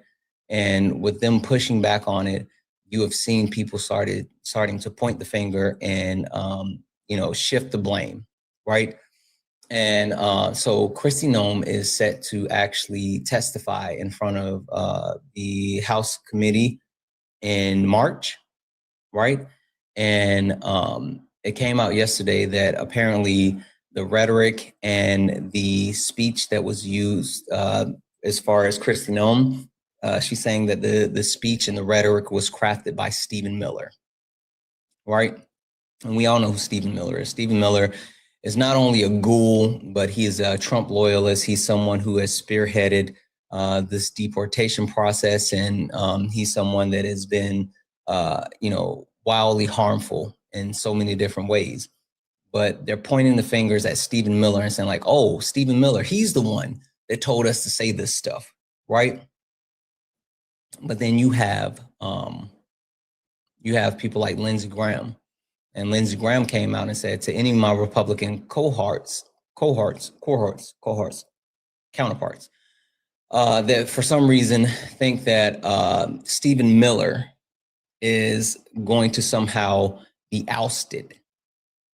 He said once the clock strikes 12 on this Trump administration, Stephen Miller will be one of those people that are walking out of the doors with Donald Trump. That's the position that they're taking. And so you see those divides, but even more than seeing those divides, you see how these people are starting to turn on each other because they know that things are getting bad, right? And so then you see the actual partial shutdown that's pending, and the partial shutdown that's pending is all connected to the fact that ICE is something that people aren't necessarily excited about of funding anymore. You have people that are on the left that are calling for the abolishment or the complete defunding of ICE. You have people on the right like Rand Paul. Rand Paul is saying that he's not calling for the defunding of ICE, but he is saying that he doesn't think that we should give ICE any more money. I mean, ICE has already been allocated billions of dollars, and his point was that there's billions of dollars already sitting around and being utilized by ICE. Why do we have to give them more money, right? And so, again, this is the first sense of fracture when it comes to what's happening with the Trump agenda, with deportation. We all understand that, like, this has been something that has been negatively or overwhelmingly negatively impacting to everyday Americans and also undocumented immigrants. But even more than that, this is something that has now shifted the burden as far as like, oh, this is what we voted for, to like, hey, we can't just keep doing things the way that we're doing it. And I say all that to say the reason why it's so important that we don't actually stop using our voice. We don't stop protesting. We don't stop pushing back on this administration is because this is the only way. This is the only way that we'll be able to influence change. This is the only way. Zach, you're laughing at hypocrites. Sure, Zach. I'm going to mute you. Come up here and tell me why MAGA is not hypocrites. I'll send you a request. Come up here and tell me. Explain it for me, because you guys are absolutely hypocrites. But this is the only way that we are going to be able to affect change, because we all know that this administration, that the Republican Party, the right as a whole, they're not going to necessarily do anything that's going to be beneficial for everyday Americans. They would much rather line their pockets and continue to perpetuate harm on marginalized communities. But if we push back enough, then they're forced to change. If you force them, there's no other option. And I would also say that goes for like any of the middle of the road fence riding Democrats as well. Any of those Democrats that are willing to actually still support the heinous actions that are currently being engaged in, all in the sense of like being bipartisan, like those people need to be ostracized and also primary. Because if you can't stand up and push back and fight back today, then like what purpose do you serve? There was a town hall. I forgot to grab the name of the Democratic representative. It's someone in Congress, right? That was someone was questioning like, hey, why aren't you pushing back on the Trump administration, and what are you going to do to stop them? And the representative's like, well, I'm not going to do this. If you think this should be done, then why don't you run for Congress? And then the person cut, and it was like, actually, great idea. I'm running for your seat.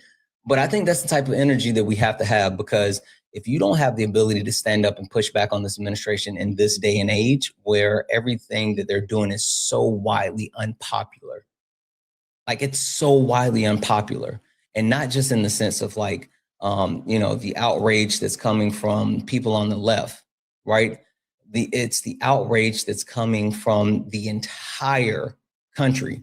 Something super important that something that actually came out, this was an update as far as the point swings that have occurred as far as Donald Trump and support, right?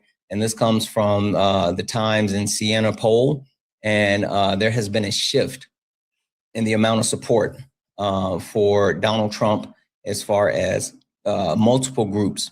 And he's taken a shift backwards as far as the amount of support that he had in 2024 versus today. And every single group, whether it's non-white people, ages 18 to 29, people that didn't vote at the midterm. And like all of these are actual like vast changes, right? And non-white people, he's seen a huge dip where he was at about negative 20. Around negative 20 when it came to non-white people, and now he's almost at negative 50, right? Like people who supported Donald Trump before are no longer supporting him. And even when you take a look at other categories, like people that are 65 plus, while he hasn't lost a huge proportion of people that are 65 plus, there are more people that don't support him now than who actually voted for him. And even when you talk about white people in general, there's more people that don't support him now than people that supported him before. So the point that I'm trying to get across is that if you can't stand up in this day and age where every single person is saying like this administration is being overwhelmingly harmful, this agenda is overwhelmingly harmful, all of this is wrong. If you don't have the ability to stand up and say like, hey, I cannot support this in any way, shape, or form, then you're the problem. You're a part of the problem and you're enabling it. And that's why we are where we are today. Point blank, period. There's no other way around it. If you're so infatuated with holding power that you can't fight fascism, then you're the problem. If you're so hooked on making a profit that you can't fight fascism, then you're the problem. And don't get it twisted. We are absolutely fighting fascism. And we absolutely have Nazis controlling our government. Hi, Panda. Are you a Trump supporter or disagree with something on the background? No, I'm not. Could I ask you a question though? No. I appreciate you so much, guys. Only request up if you are a Trump supporter or you disagree with something on the background. We are only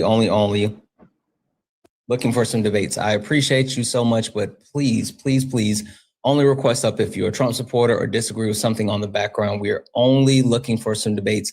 My premise is that there are hard political truths that we need to engage in, and we have to be able to address those hard political truths, which includes MAGA. You guys are all hypocrites. Donald Trump, ICE, it's only the first step. Donald Trump doesn't give a shit about anything except money. Capitalism has absolutely failed. And Black people, we told you. We absolutely told you. I'm going to get into that portion in just a second because I feel like that's something that we really need to talk about. Thank you for the cake. You're right, Mr. Willie. I talked about that Amazon laid off 16,000 employees. That was in chat for Hayes for the $1 donation. A new video came out from the car's point of view of Alex Pretty's murder. It's posted on IG, and the account is My Choice, My Voice org. We have another direct eyewitness to his murder. I DM'd it to you on Instagram. Trigger warning, may make you nauseous and cry. I definitely understand that, and I appreciate the love and support. W's in the chat for Ryan. Hey, Ryan, who sent a $20 donation saying, thank you for getting me through the workday. Much love, Ryan. You are fucking awesome. I really appreciate you so much. And W's in the chat for it is Coney, who sent a $5 super chat to say, socialism can lead to a lower economic growth, lower efficiency, and less innovation due to reduced incentives. That's not true. That's literally just fear mongering. I think that there is this shift when you talk about, yes, economic growth can actually be linked to it, but that's not necessarily because of a reduction of innovation. That's a reduction of greed. Why would the GDP need to be so expansive if you are not forcing people into the system where they continue to consume? So, yeah. W's in the chat for Christine for the $3 donation. Sam for support. Christine, thank you so much for that $3. You're fucking awesome. Guys, if anyone else likes to support the live, you can do so. Cash App, PayPal, Venmo, pay links and link tree in the bio. Santana speaks for you. Best way to support the live. If you're over on YouTube, you can send a super chat and I will read that out. One thing that I really want to harp on, right? I really want to harp on this. And this dives at the heart of where we are as a society, right?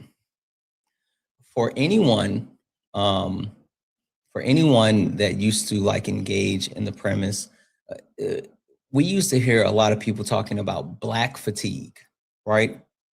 Black fatigue. I have black fatigue, right? Not necessarily engaging in the premise as far as where it came from and how it speaks to Black people living in society and the issues that we have faced, the harsh realities that we have faced in society, and not just in America, but globally, right? But people colonize that to basically say like, oh, Black fatigue is, I'm tired of Black people. I'm tired of Black people complaining. I'm tired of Black people doing this and Black people doing that. I'm tired of Black people committing all the crime. 1350, right? But Black fatigue in its origins, right, really spoke to where we were and where we've been as Black people and how we have navigated through this world and through this society, and how we have been completely exploited in multiple ways, right? The way that Black people we've stood up and we've told people like, hey, Black people are being killed. Sandra Bland, Tamir Rice, George Floyd. Like we stood up and said they're literally out here murdering us. We talk about like the fact that we don't have access to resources. Black people are relegated to food deserts or food swamps. They're disenfranchised when it comes to standardized testing due to a lack of resources in order to be able to access the means to prepare for standardized testing. They're frozen out when it comes to the education system.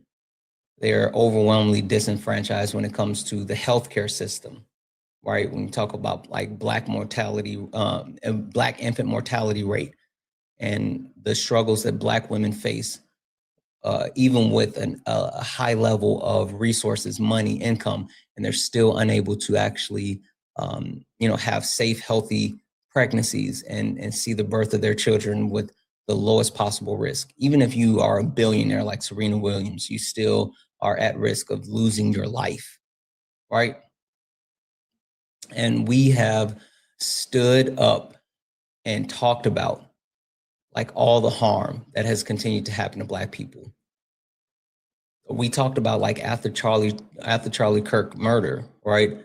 How Black people immediately felt the backlash of that, how Black men were hung in trees after Charlie Kirk was killed, and how HBCUs had bomb threats. Directly after that, even though Black people, the actual assassination happened in Utah, right? Whereas what, like 5 Black people in Utah, and 4 of them played for the Utah Jazz, right? It's fucking wild. Regardless, Black people were overwhelmingly negatively impacted by that, and we called that out, right? But we were told that it's us, it's you. You're the ones.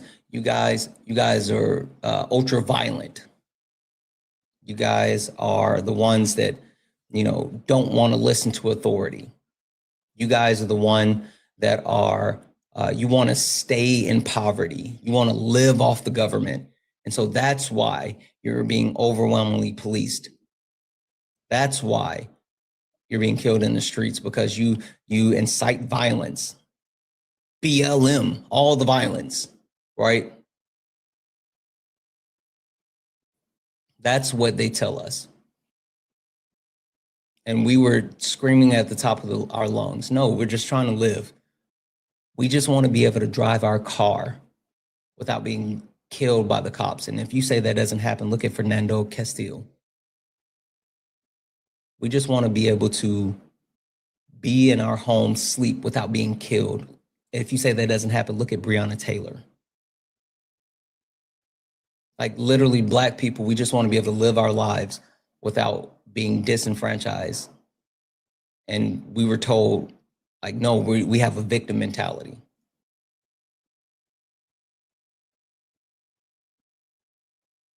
And then you have the Trump administration who invades Minnesota. And they invade Minnesota under the guise of, oh, we're coming to get the quote unquote illegals. We're coming to get the brown people. And then they start murdering people, white people, in broad daylight.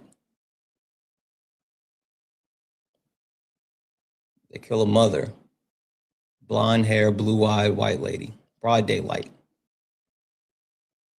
They kill an ICU nurse, white man, broad daylight. And now people are sitting here saying, something's wrong. Something's wrong.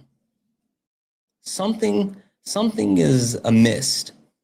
Why are these people doing this? Why are these ICE agents who's supposed to be law enforcement, why are they doing this? And Black people say, hey, we've been telling you guys that the cops have been doing this to us this whole time. It's just a different form of law enforcement. We've been telling you guys that this is happening. You didn't believe us. You told us, we don't believe you, you need more people, while tons of Black people stood up.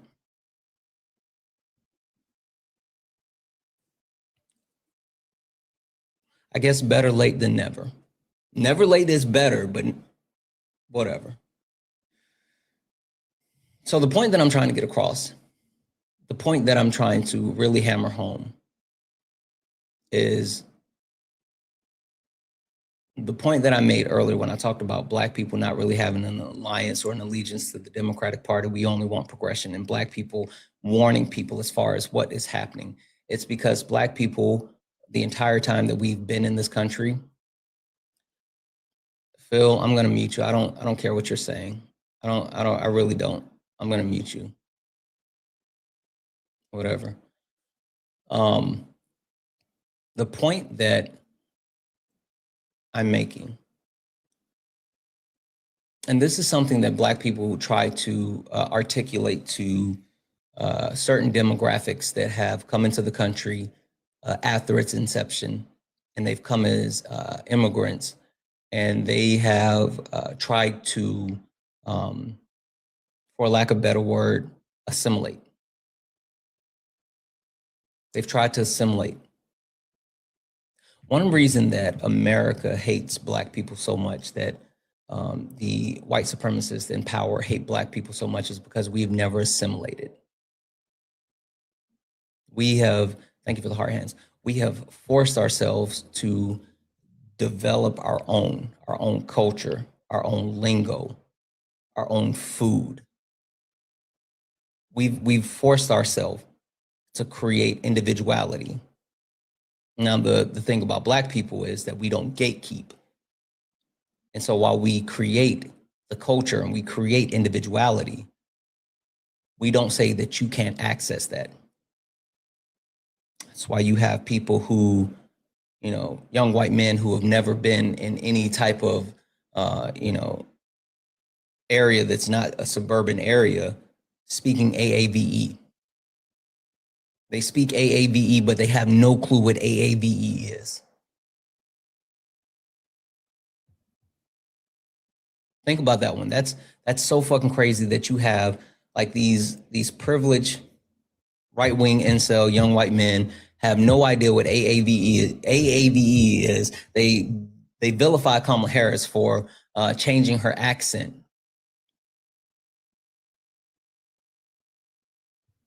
but then they go around talking about slamming people out. What up, Five? What's popping? We locked in, twin. They speak it, but they have no idea what it is because they just think that it's cool, not understanding that it's Black culture, or maybe not even caring that it's Black culture.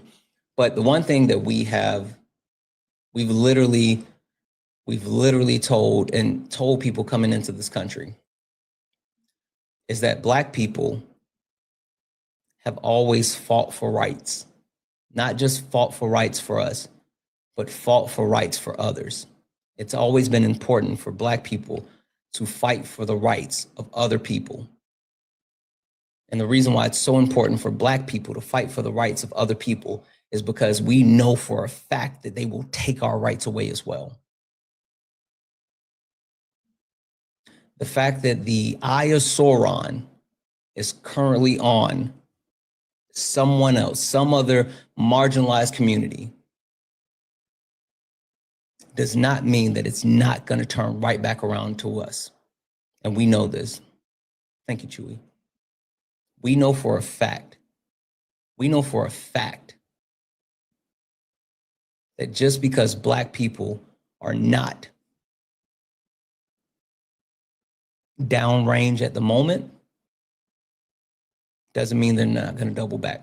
Hell, after September the 11th, the entire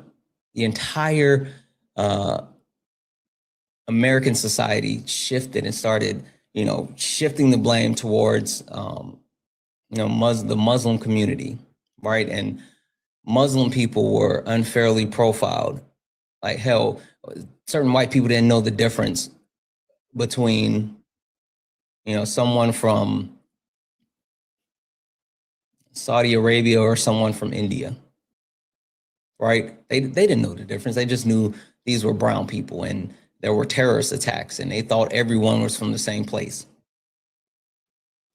And so after 9/11, everybody became super patriotic. Everyone was fucking Captain America. Every person was America and flags and shit. And as soon as America got a little bit of breath, a little bit of air in between what happened on September 11th, that Eye of Sauron swung right back around to Black people. When am I going to start debating? As soon as someone has some testicular fortitude and gets in the box. Like the box is open right now. The reason why I'm sitting up here sharing my thoughts is because the people that are supposed to be here to debate are too much of a coward to get in the box. That's why. Anyway, so when we warned our Latino friends that made the song, I will vote for Donald Trump. Not all of them. Be clear. The Latino community as a whole rejected Donald Trump. But those ones that didn't, we warned them. Hi, are you a Trump supporter or disagree with something on the background?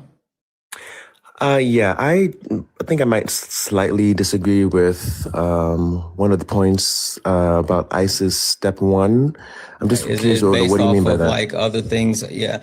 So when I mean ISIS step one, I not necessarily mean it's the first thing that happened. It just means that this is the basis where they plan on building all other harmful things that they intend on doing. They intend on expanding past what they're currently doing in Minnesota and other parts of the country to implement more fascism, more harm, more reach. They're going to increase and they're already looking to increase the ICE budget and purchase more equipment and all this other stuff. So the premise that this is that what we're seeing now is the base level, and everything else moving forward is just going to be more. Okay, I'm the only reason I'm asking is because I would slightly argue that maybe ICE is more like step two. Because in my opinion, I think step one was really, as you were saying earlier, when everything was happening with like Sandra Bland, Philando Castile, Breonna Taylor. I think that is more like step one, in my opinion, only because just throughout, history, Black people have always been used as kind of the scapegoats. You have the Tuskegee experiments, I'm and talking about the Trump administration and the way that they've been implementing the things that they're doing. I'm not talking about historical view. I'm not talking about like other things outside. I'm specifically talking about what this regime is looking to implement and the current people in power. Got you. Okay. Well, in that case, I do agree with that then. So you can disregard that then. Okay. All right. I appreciate you. Thank you.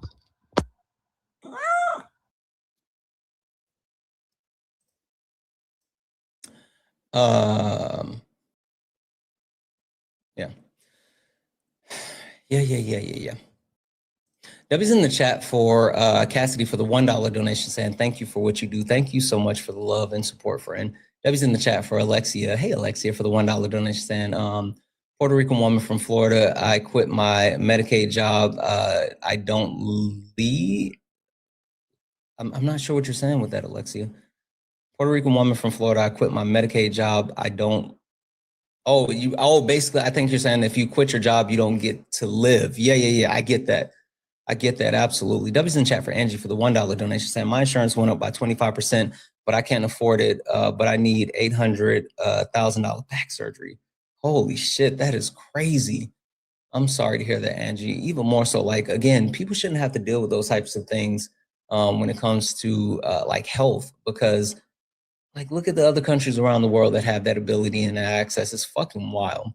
W's in chat for Adriana, I think it's pronounced Adriana, for the $10 said reparations for all people of color. I think it's, I was saying a while ago, like reparations for all non-white people. And I think there's so many people that have been disenfranchised by what this country has done. And, this country has never tried to make amends. Never, ever. This country has never admitted to like their original sins and what the country was built on. And until the country, I've always said this country is blood stained and blood soaked, and it's rotting because it's on rotten ground. And the rotten ground started with the way that they killed indigenous people when they came to Turtle Island. And the fact that they killed so many indigenous people that it changed the temperature of the earth. And yet people love to claim that, well, we were conquerors.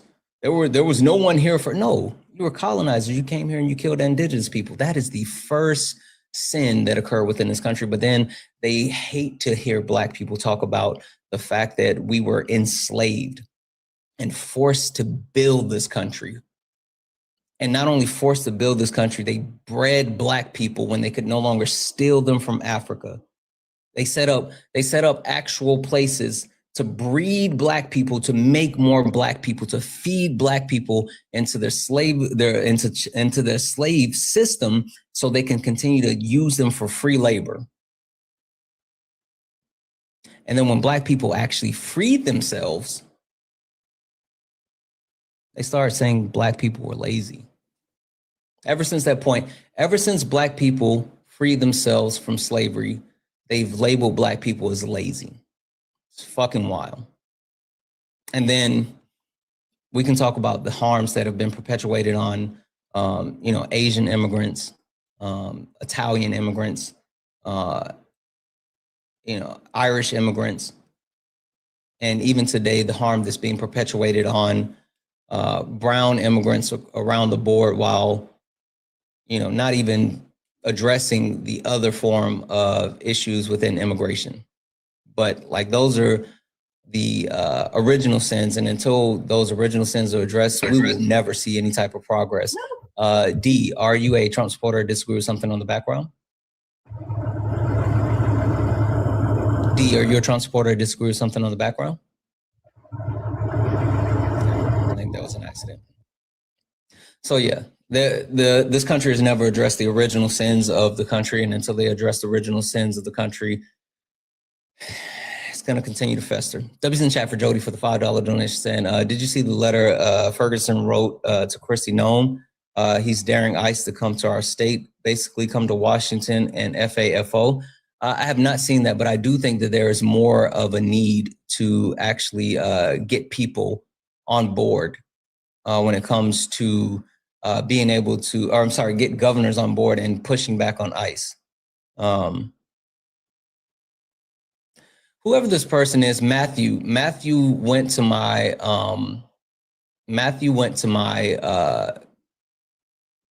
Calendarly and scheduled a meeting with me and him for today at 2:00, and says you're spreading lies and don't know what you're talking about because you're brainwashed from being a far leftist liberal. Matthew, I'm live right now on TikTok. Come and debate me. And also, I wouldn't accept your meeting at all, bub. Like, why the fuck would you go to my calendar and send me a calendar invite for a meeting? That's not what that's for. I have no interest in just talking to you. Fucking weirdo. What are we doing? What are we doing? W's in the chat for Jenny. Holy shit, Jenny. W's in the chat for Jenny for the $50 donation, saying some white people are conditionally woke, including me. We have to get more willing to be uncomfortable. I appreciate you so much, Jenny. I appreciate you so much. Like, W's in the chat for you. Holy fuck, thank you for the 50, but even more so, I couldn't agree more. And I talk about this all the time. I talk about the fact that if you don't acknowledge privilege, then there's no point where you'll be able to actually make any type of progress. And so everyone has a level of privilege, and that privilege needs to be addressed. It absolutely has to be addressed. And so as a man, I try to acknowledge and address my privilege on a daily basis. Hi, questions. Are you a Trump supporter? Disagree with something on the background? Let's see. Or did you just come in and you requested up without looking at the background? Well, I wanted to talk about how ICE is, I don't even know that ICE is step one. I think ICE itself is the end game. So I guess I maybe slightly disagree with that. But yeah, I'm not going to lie and say I like completely disagree with you. I agree with the thrust of the things you're asserting here. Yeah. So when I say ICE is step one, I mean the ICE is what they're doing currently with ICE is the foundation of everything else that they're looking to build on top of, and progressing past that, it's only going to get worse. It's not a sense of like this is the end, and from moving forward, the efforts are going to lessen or the efforts are going to get better.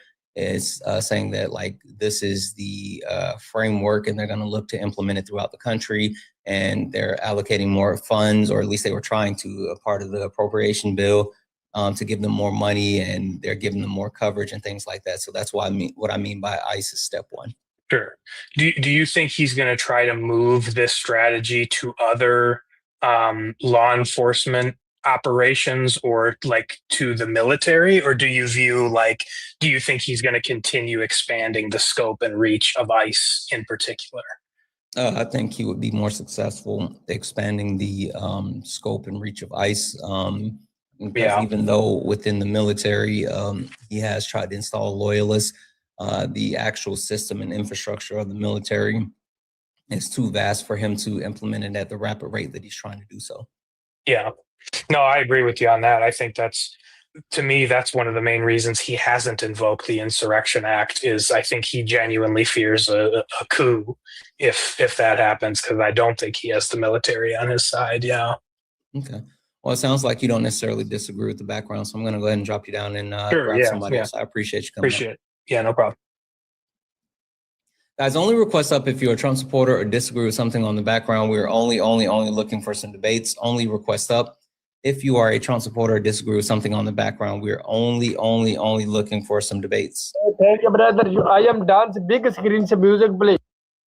Only request up if you're a Trump supporter or disagree with something on the background. We are only looking for some debates, guys. We are really trying to get some debates. Please only request up if you are a Trump supporter or you disagree with something on the background.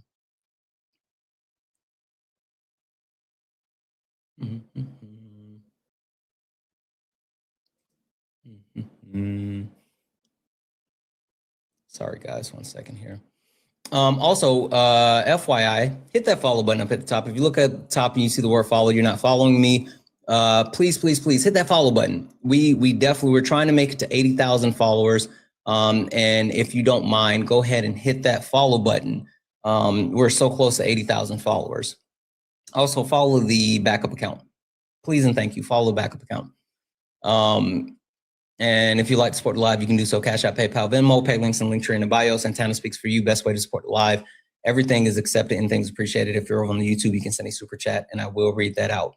One other thing that I really wanted to talk to you guys about while we wait to see if anyone would actually have the ability to join and actually render a debate. Here.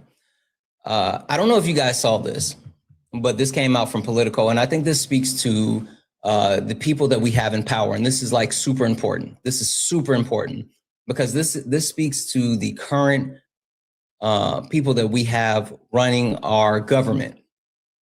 This is a story that was broke by Politico yesterday. Trump's acting cybersecurity chief uploads sensitive files into public version of ChatGPT. What?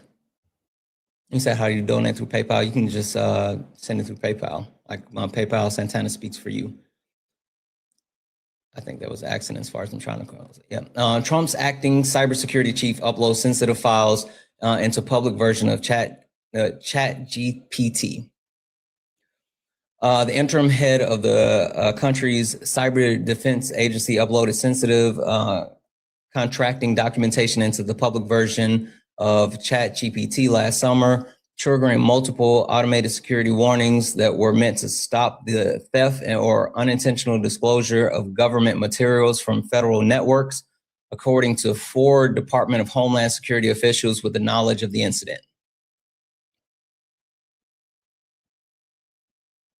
The apparent misstep from, I'm not even going to try to say his name, was especially noteworthy because the acting director of Cybersecurity and Infrastructure Security Agency had requested special permission from the CISA's Office of the Chief Information Officer to use the popular AI tool soon after arriving at the agency in May. 3 of the officials said the app was blocked by other DHS employees at that time. None of the files that, and again, I can't say his last name, plunged into ChatGPT were classified, according to 4 officials, each who were granted anonymity for the fear of retribution. But the material included CISA contract documents marked for official use only, a government designation for information that was considered sensitive, but not for public release.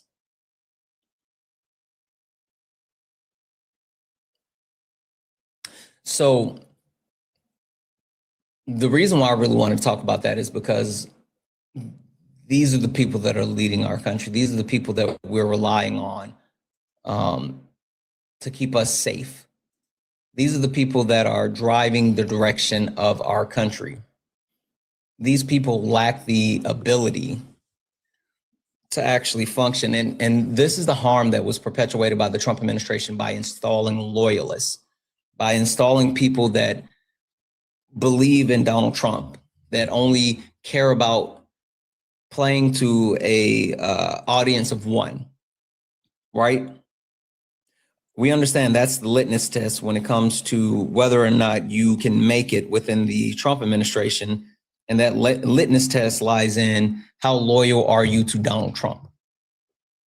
And so since being loyal to Donald Trump is the only requirement, you run into people who don't know how to adequately do their jobs, who don't actually care about doing anything positive when it comes to the American people, and who have no morals or values or are willing to actually ensure that the American people are not harmed. Right? That's what happens when these type of people are put into positions of power. And that's what's dangerous.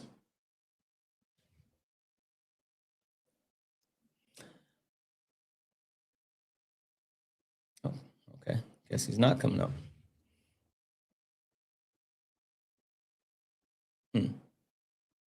That's what's dangerous.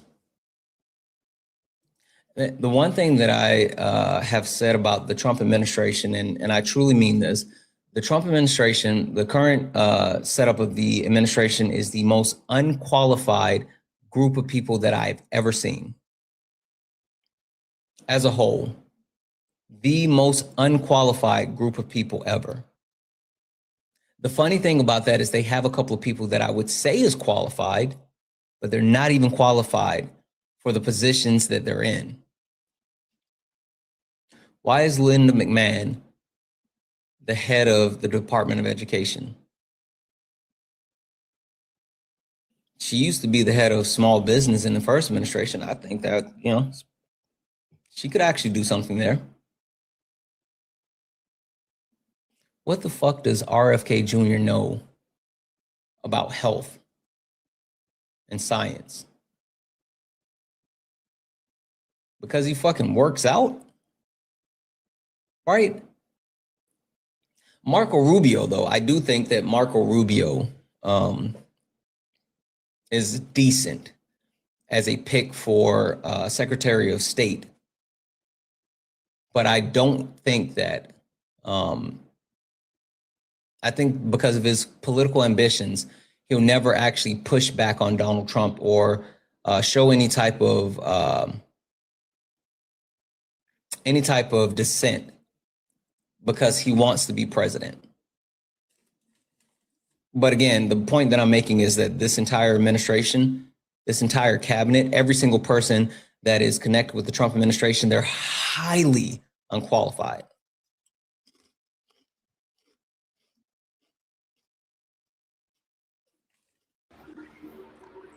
Hi, gentlemen. Are you a Trump supporter or disagree with something on the background? Yes, I'm a Trump supporter, and my pronouns are ladder puller. I voted to send the migrants back, even though I'm Mexican. Is this Hog? Yeah. Why are you up here trolling? You can't say that up here. I thought you were an actual Trump supporter. No, man. No, I just came over here to mess with you real quick. I'm about to go trolling, though. Drop me, bro. All right, I appreciate you. Hog is the one person that can't troll because unless he gets a voice changer, absolutely know his voice. Absolutely know his voice.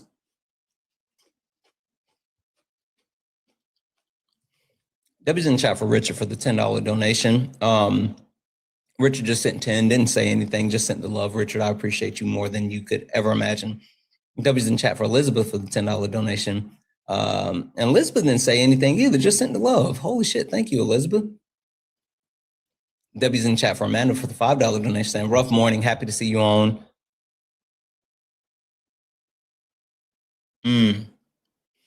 Amanda, I'm sorry to hear that. I understand how like scary that has to be. Even more so, I'm hoping that you're able to find community here and you're able to have some type of peace and solace in your life, especially with crazy things that are happening. Just know that you are absolutely not alone. W's in the chat for Cassie for the $1 donation saying, I believe in God. I think of myself as a Christian, and I'll never understand anyone that claims to know God and claims to be a great Christian, sees what's happening and agrees with any of it. I have so many people around me that voted for this, and I'll never forgive them. You know, that's the one thing that I want to call out, right? That's the interesting part about like what we're seeing right now with like MAGA, Trump supporters.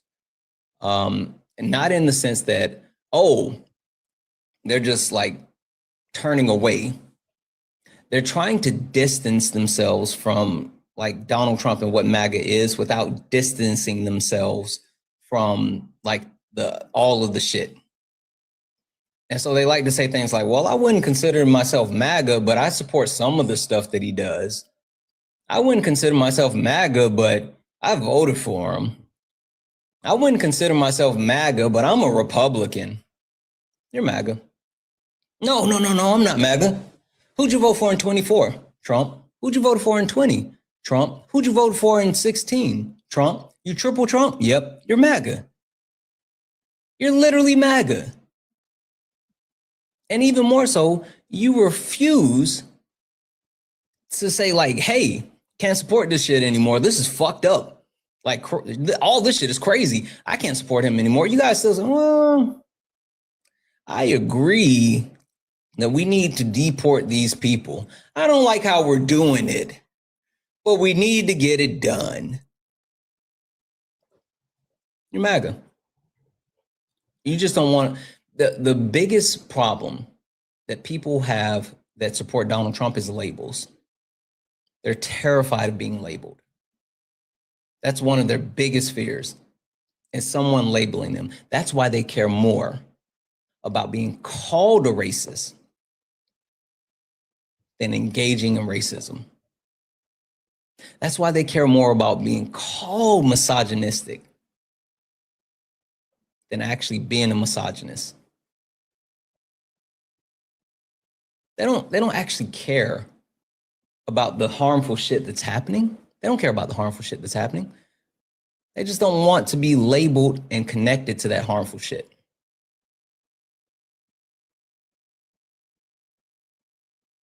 That's what it is. They don't want their name connected with that harmful title. Just in case they got to skirt responsibility. Just in case later they got to say, it wasn't me. Culture wearing a red hat. It wasn't me. Culture voting for Trump. It wasn't me. Even seen you at a rally. It wasn't me. Saw you on January 6th. Like, that's what it is. They want to be able to say it wasn't me, and so they don't want those labels. But you can't skirt the responsibility. I'm going to make sure that you guys wear that scarlet letter. You're going to wear it. I'm never going to let you forget. W's in chat for Elizabeth for the $25 donation, saying thank you for what you do. Elizabeth, thank you. I appreciate you so much. So fucking much. So fucking much. You are awesome. Guys, if anyone is, if you're a Trump supporter or disagree with anything on the background, get in the box. We're only looking for some debates, and we're trying to dig into the hard political truths that exist today, things that absolutely need to be addressed. The fact that MAGA, you guys are all hypocrites, every single one of you. There's not one Trump supporter that can ever come up here and hold the same energy for Donald Trump, for people on the right, that they have for people on the left. Where are the MAGA supporters? Where are the Trump supporters that are calling out the violence that's being incited on the right? I have not heard one Trump supporter come up here and say, I am condemning Donald Trump for the violence that he's perpetuating against the Somali community in Minnesota that led to Representative Omar being attacked yesterday.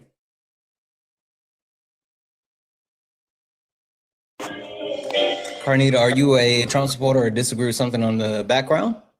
Yeah, I debated you before, but I just wanted to agree because you just, you were telling about how like the immigrants and the people that are being deported and everyone that Trump has been doing this to has been wrong. I totally agree with that. And coming from someone who's been listening now more and more to do you the currently live. still support Trump, or do you currently disagree with something that I have on the background?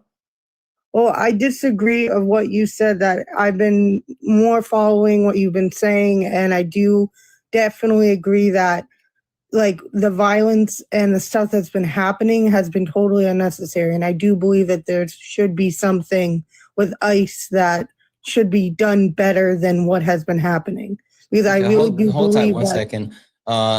Adon, I'm sorry, I know I'm messing up your name. Are you a Trump supporter or disagree with something on the background? Yeah, I am a Trump supporter, and I guess the background, I'd say. Okay, hold on one second. Let me address something. I just saw someone in the chat saying that someone's SLOW. That's ableist language. We don't use that here, guys. Please, please, please be mindful, especially if you're here in my chat. If you're a part of our community, we don't deal with ableism. We don't get into those things, especially just because someone's in opposition of us does not mean that we use dehumanizing language towards anyone. So please be mindful, because my mods will mute you. And if it gets to the point where you can't for some reason engage in any type of, comments in the chat without engaging in harmful rhetoric, then you will be blocked. I appreciate the love and support, but we don't do that here, period. All right.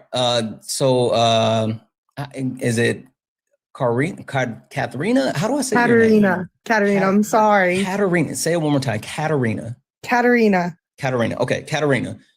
Just to verify then, are you saying that do you still support Donald Trump today?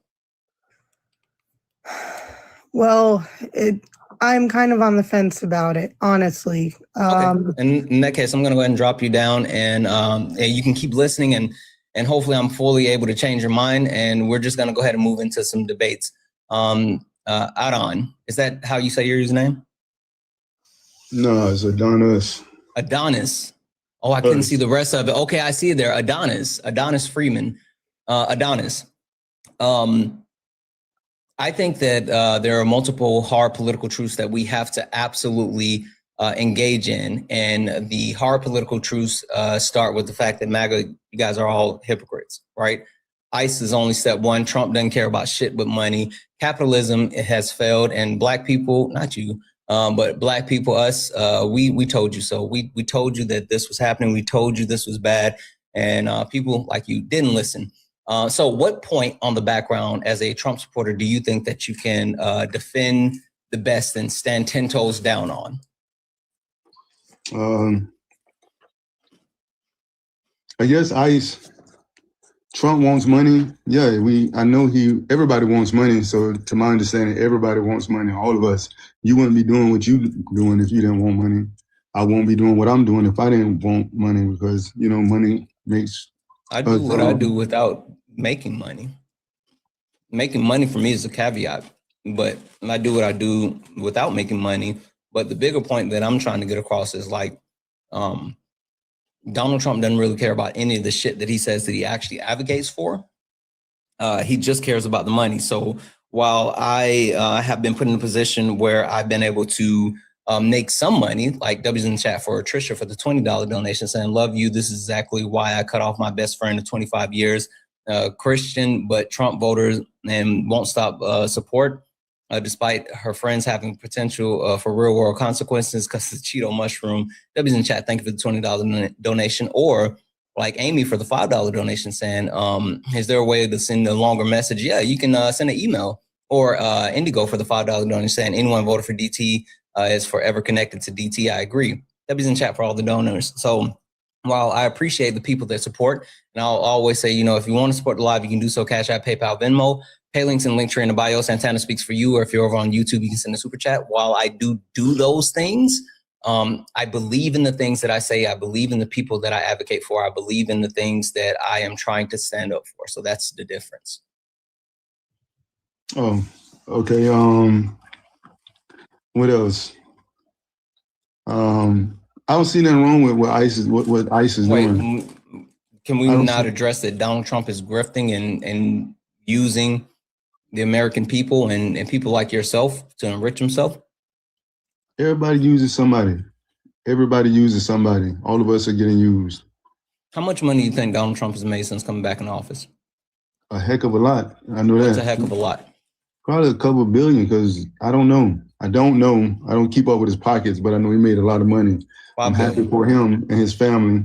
I'm happy for him and his family. Wait, so you're perfectly fine. You're perfectly fine with Donald Trump enriching himself off the backs of the American people and solely and putting the American people second in order to make himself wealthy? Yeah, because isn't that what Omar, whatever her name is, doing? Isn't that what she did? Isn't that what Obama did? Isn't that what none of these people did that before? No, none of these people have done what Donald Trump has done. One, none of these people have made $5 billion in less than a year. You're right. None of them have made less than none of them have made $5 billion in less than a year. And even more than that, none of them have specifically used their office to enrich themselves. While we do see certain people who have been a part of Congress for long periods of time that has been able to gain some level of wealth, you even see the presidents that leave office and then able to parlay that into more wealth. We've never seen someone, while actively being in office, openly enrich themselves through multiple business dealings, whether it's cryptocurrency, whether it's selling. Donald Trump sells $1 million dinner plates. He throws parties at Mar-a-Lago and say, if you got $1 million to buy a plate, you can come and hang out. So there's a huge difference between people who are in the political sphere and then using their political career after they finish their political career to create wealth versus Donald Trump and him growing. Donald Trump has made more in this year of being in office than he has for his entire life. There's a huge difference between that. That's dope. That's dope. I'm looking again. I'm happy for the man and his family because that's what you're supposed to do. You're supposed to make money. Not when you're the president of the United States of America. You're supposed to make enough money to leave for your grandchildren. That's what all men are supposed to do. Hey, did you know that there's actual laws and laws against presidents being able to actually use the office of the presidency to enrich themselves? I heard that there are laws about that, and no one said this when Obama was when he made all this money that he made, or Bush, or. Did you hear anything that I said about Obama? Go ahead. When did Obama make his money? You say when? Mm-hmm. According to you, you say Obama made his money after he got out of office. Yeah. Yeah. Huge difference between Obama making money after he left office versus Donald Trump making money while he was in office. So you're saying you get an opportunity to make money, you wouldn't take that opportunity. You would let the opportunity pass by you just to. I'm saying as the president of the United States of America, you are a public servant, and you are supposed to be impartial and uncorruptible. And so you're not supposed to use the office of the president for personal gains. Him making money while being in office is directly influenced by outside sources. The large amount of money that Donald Trump has made through cryptocurrency has been directly influenced by international people. Donald Trump has been doing things like saying, hey, I'm selling this cryptocurrency, and if you buy $100 million worth of this cryptocurrency, then you can spend time with me at Mar-a-Lago. And so you have like these Russian oligarchies or these Chinese oligarchies who are buying $100 million worth of crypto just to have private one-on-one time with the president of the United States of America. And that's a problem because they put those, they're literally advocating for those outside interests that directly conflict with the United States of Americans' interests. That's a problem.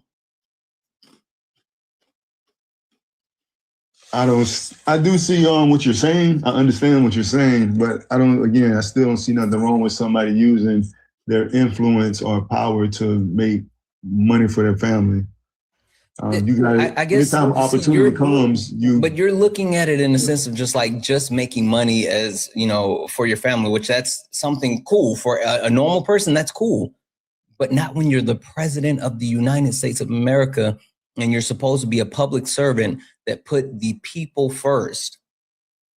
You get what I'm saying? If there's someone that's willing to pay Donald Trump $100 million, then he's going to consider what they want ahead of the people that voted for him. And that's a problem because the people that voted for him can't pay him $100 million. That's a problem. That is a problem. Again, majority of all the presidents before him have done the same thing. No, they haven't. Give me one president that has enriched themselves while being in office. I still want to say Obama. Okay, then prove it. Into office with $27 million. Prove it. Show me where Barack Obama enriched themselves. Not even the same way that Trump. Show me where Barack Obama grew his wealth as an individual while being in office, because something that Barack Obama did that Donald Trump is not doing? What's that? Barack Obama directly divested from any type of business associations that he has, something that every other president prior to Donald Trump has done. So Barack Obama said, hey, I may have connections with businesses, but while I'm president of the United States of America, I don't want to know what's going on with those. I don't want to be able to see those books. I don't want any information or access or knowledge. Donald Trump directly can see what's happening with all of his family businesses today. He can see where the money's coming from. He can push interests and efforts based off of who's pumping money into his company. There was a line that all of the presidents prior to Donald Trump engaged in, and Donald Trump isn't doing that. Hey, you got me. Can you show me where Barack Obama, any type of proof, any type of verifiable proof that Barack Obama used the office of the presidency while in office to enrich himself? I said, give me a second. Let me look. Yeah, go ahead. I'm going to thank a couple of people while you look that up. You can go ahead and take your time. Sorry guys. Just trying to do one quick thing. Fuck it, we'll go with this. All right, guys, tap the screen, share the live. Send your daily heart me if you have not done so. I got the daily gift goal. It's the little kissy hearts. Hit that follow button. We're trying to get up to 80,000 followers. W's in the chat for Robert for the $5 super chat to say, just found out that the company I work for is selling 4 trucks to ICE, and I feel terrible because I know they're not going to be used to protect, but to take. Yeah. That's fucking rough. That's rough, especially like when we find out that we work for these companies that feed into like the harmful shit that this administration is doing, and it's so many of them. FYI, if anyone doesn't know who to root for in the Super Bowl, Robert Kraft donated over $1 million to the Trump administration to be reelected, and the owner of the Seahawks donated exactly $0 to the Trump administration. So, just in case you are trying to pick a team, who to vote for, who to root for in the Super Bowl, if you don't actually have a team, the Patriots and their owner has supported Trump, and the Seahawks and their owner has not. FYI. W's in the chat for Russ for the $5 super chat to say the GOP has been the political wing of white supremacy movement for decades. There's no difference between MAGA and regular Republicans. I couldn't agree more. Thank you for the cake. W's in the chat for Cullen for the $1.99 super chat to say run Nancy Pelosi argument. Run Nancy Pelosi argument. Run Nancy Pelosi argument. Yeah.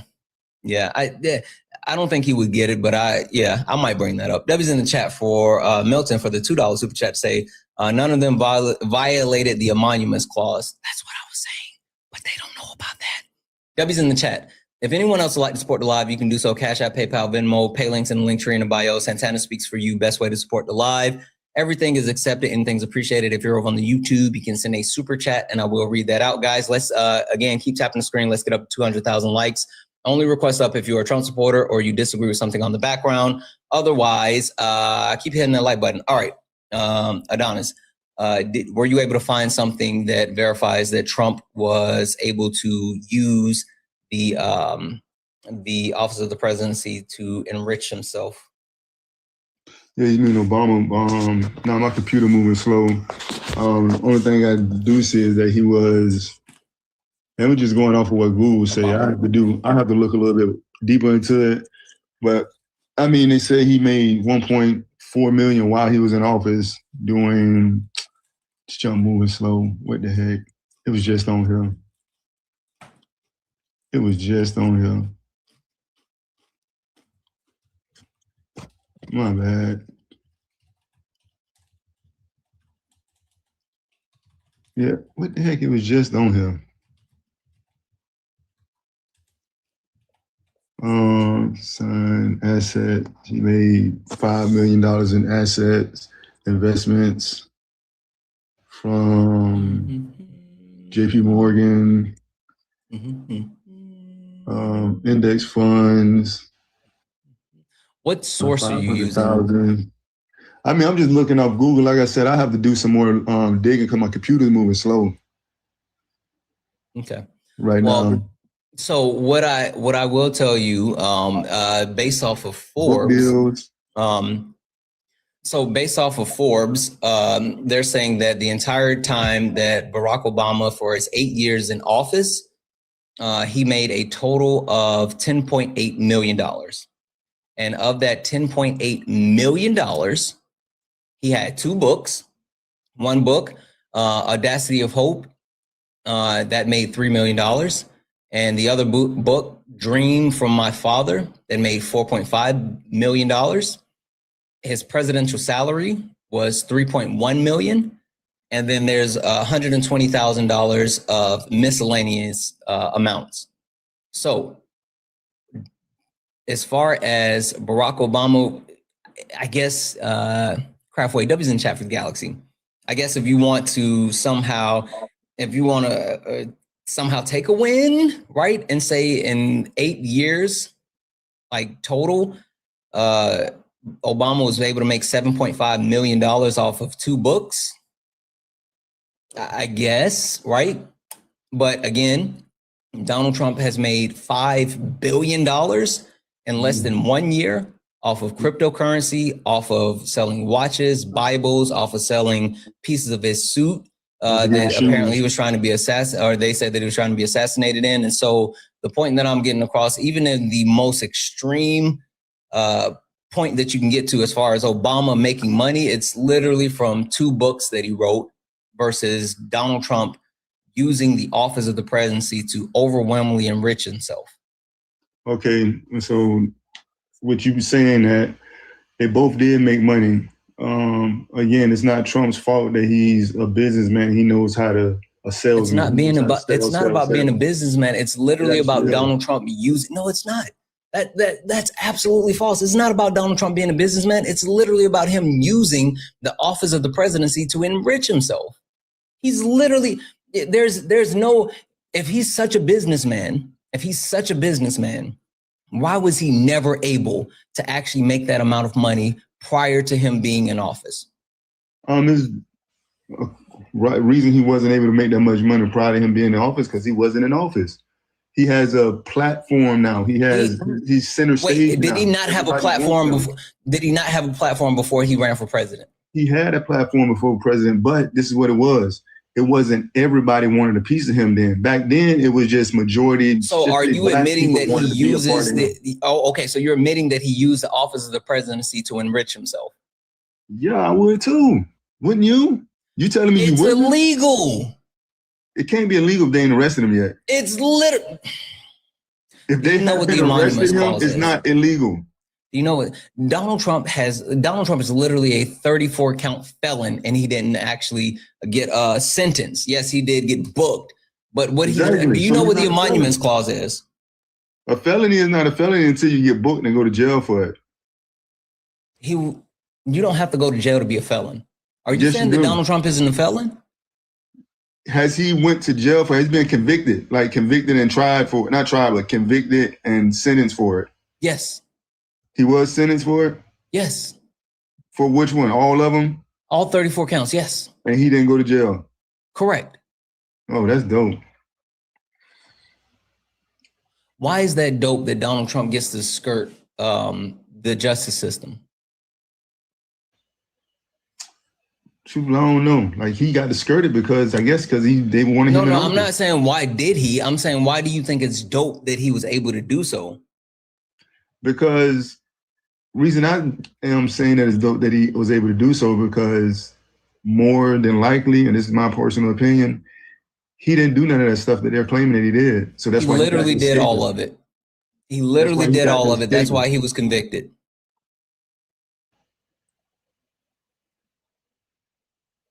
That's why he was found guilty, because he did it. So again, he was found guilty, but never went to jail for anything that he was found guilty of. Do you know why he didn't go to jail? I'm listening. Because idiots like you supported him back into the office of the presidency. The fact that people were willing to vote for Donald Trump and put him back into the office of the presidency, the judge decided not to actually sentence him to jail time because the judge did not want a sitting United States president in jail. That's the only reason that he didn't go to jail, is because people like you voted for him. That's the only reason. So that's a great thing for him because of people like me. Yes, because stupid people made the decision to vote for him. That's absolutely a great thing for him. Nah, everybody's not stupid that voted for Trump, man. You are. You got to cut that stuff out. You are. No one's stupid because they voted for Trump. You must be, because you support. You don't support ICE getting rid of people. So you the one that got to be stupid. Okay. Did you support ICE? No. See, that's my yeah. Okay. So let me run that logic for you for a second. Okay, you're saying that you're not stupid because you support ICE. That's what you're saying. No, I'm saying I'm not stupid because I'm not stupid just because I voted for Trump. That's not stupid. Okay. All right. Run this thought with me. At this moment in time, do you think it's stupid to support ICE? Yes or no? Do I think it's stupid to support ICE to be right here, right now, today, January 28th, 2026, 9:25 a.m. on the West Coast? Do you think it's stupid to support ICE? No. Okay, perfect. Run this thought with me. Got something for you. Actually, let me say a couple of quick thank yous before I do this because yeah, I want to get through these real quick. W's in the chat for Jazz for the $10 super chat to say, I actually respect MAGA more when they're actually honest about what they really think and they admit, I think this country is for white people. Everyone else needs to understand their place or leave. Yeah, like I respect that more too. Like fucking say it with your chest. W's in chat for Stacey for the $1.99 super chat to say Obama didn't use taxpayer dollars to make money. Exactly. W's in the chat for Taylor for the $5 super chat donation saying, love watching your streams. You inspire me. Keep fighting the good fight. Taya, thank you so much, Taya. I really appreciate you. And thank you for the love. Debbie's in the chat for Trisha for the $5 donation saying, I heard ICE raids might happen around the Super Bowl at Levi Stadium. Please stay safe, Bay Area fam. Exactly. Please do. Debbie's in the chat for Cassie for the $1 donation saying, it's been a sad year for us Chief fans. But let's fucking go Seahawks. I never liked the Patriots with their BA owner anyway. I know that's right. And W's in the chat for Jonna. Hey, Jonna, for the $5 donation saying, yeah, man, it's dope. Raping a woman and not going to jail. Exactly. Guys, if anyone else likes to support the live, you can do so. Cash App, PayPal, Venmo, pay links and link tree in the bio. If you're over on YouTube, make sure you hit that thumbs up button, but you can also send a super chat and I will read that out. All right, cool. Hey. All right, so this is why I think it's stupid for you to sit here and say that I support ICE today. One, ICE, do you know how much of a budget ICE has been granted under the Trump administration? No. Okay, ICE has been funded, overfunded. If you stack the budget for ICE up against all world government militaries, right? Militaries. They rank number 14 in the world. They have the 14th largest budget if you stack them up against other militaries, right? So they are massively funded, right? Donald Trump, the initiative and what he said that he was going to do, he ran on mass deportation. He ran on empowering ICE. He ran on the premise of getting people out of the country. And so that's why he made sure to give them the budget that was needed.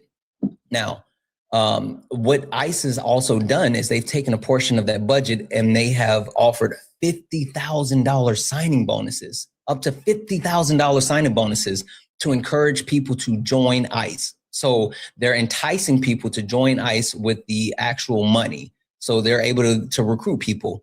They also— I wish I knew that. I'm gonna sign up. In order to be 50K or get the 50K, you have to be like a former ICE agent. And then with all other premises, you have to stay employed by ICE for 5 years in order to get the money. So good luck, Bubbo. Anywho, the other point is that they've also allocated funds to social media influencers who are willing to be pro-ICE to actually spread propaganda and to help the recruitment of ICE, right? So they have funded ICE and they are using those funds to entice people to join.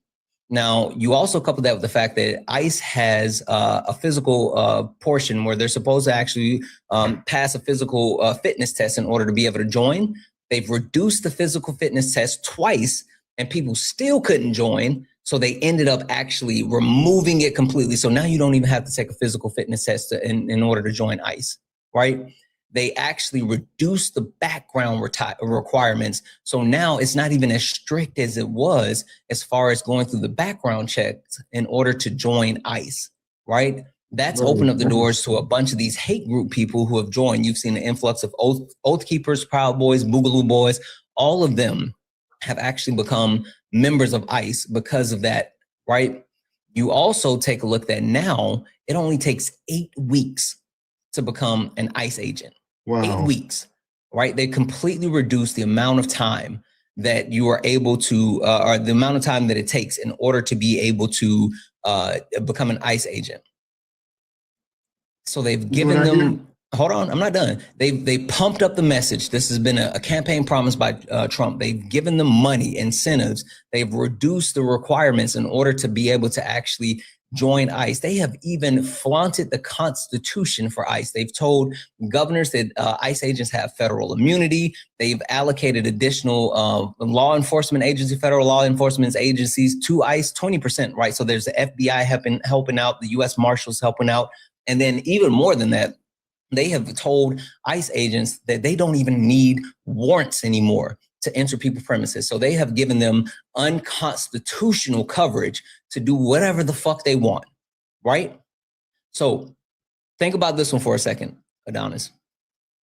Donald Trump stood up and screamed and talked about, like, this is the thing we want to do. This is the thing that we have to do. They gave them all money. They gave them equipment. They gave them access.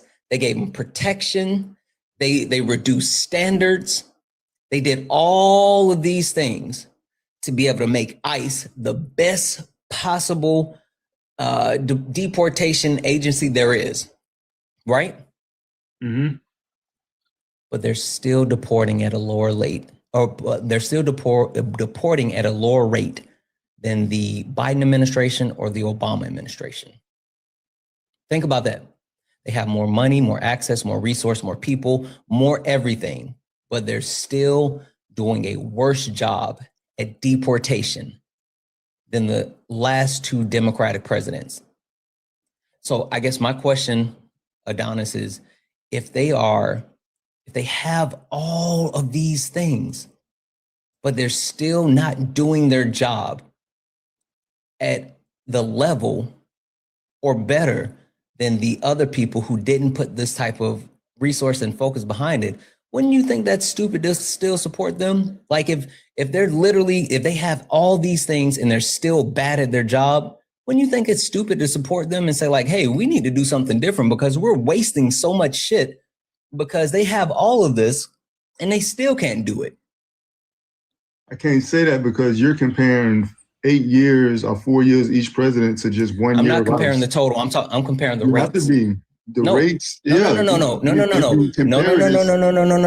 See, this is the no. This is the thing that you guys try to use. You're trying to use the total, and I'm not talking about the total because you're absolutely right. If you look at the actual 8-year comparison of Obama or the 4-year comparison of Joe Biden, then yes, we would say the total isn't the same, but you can look at the actual rate.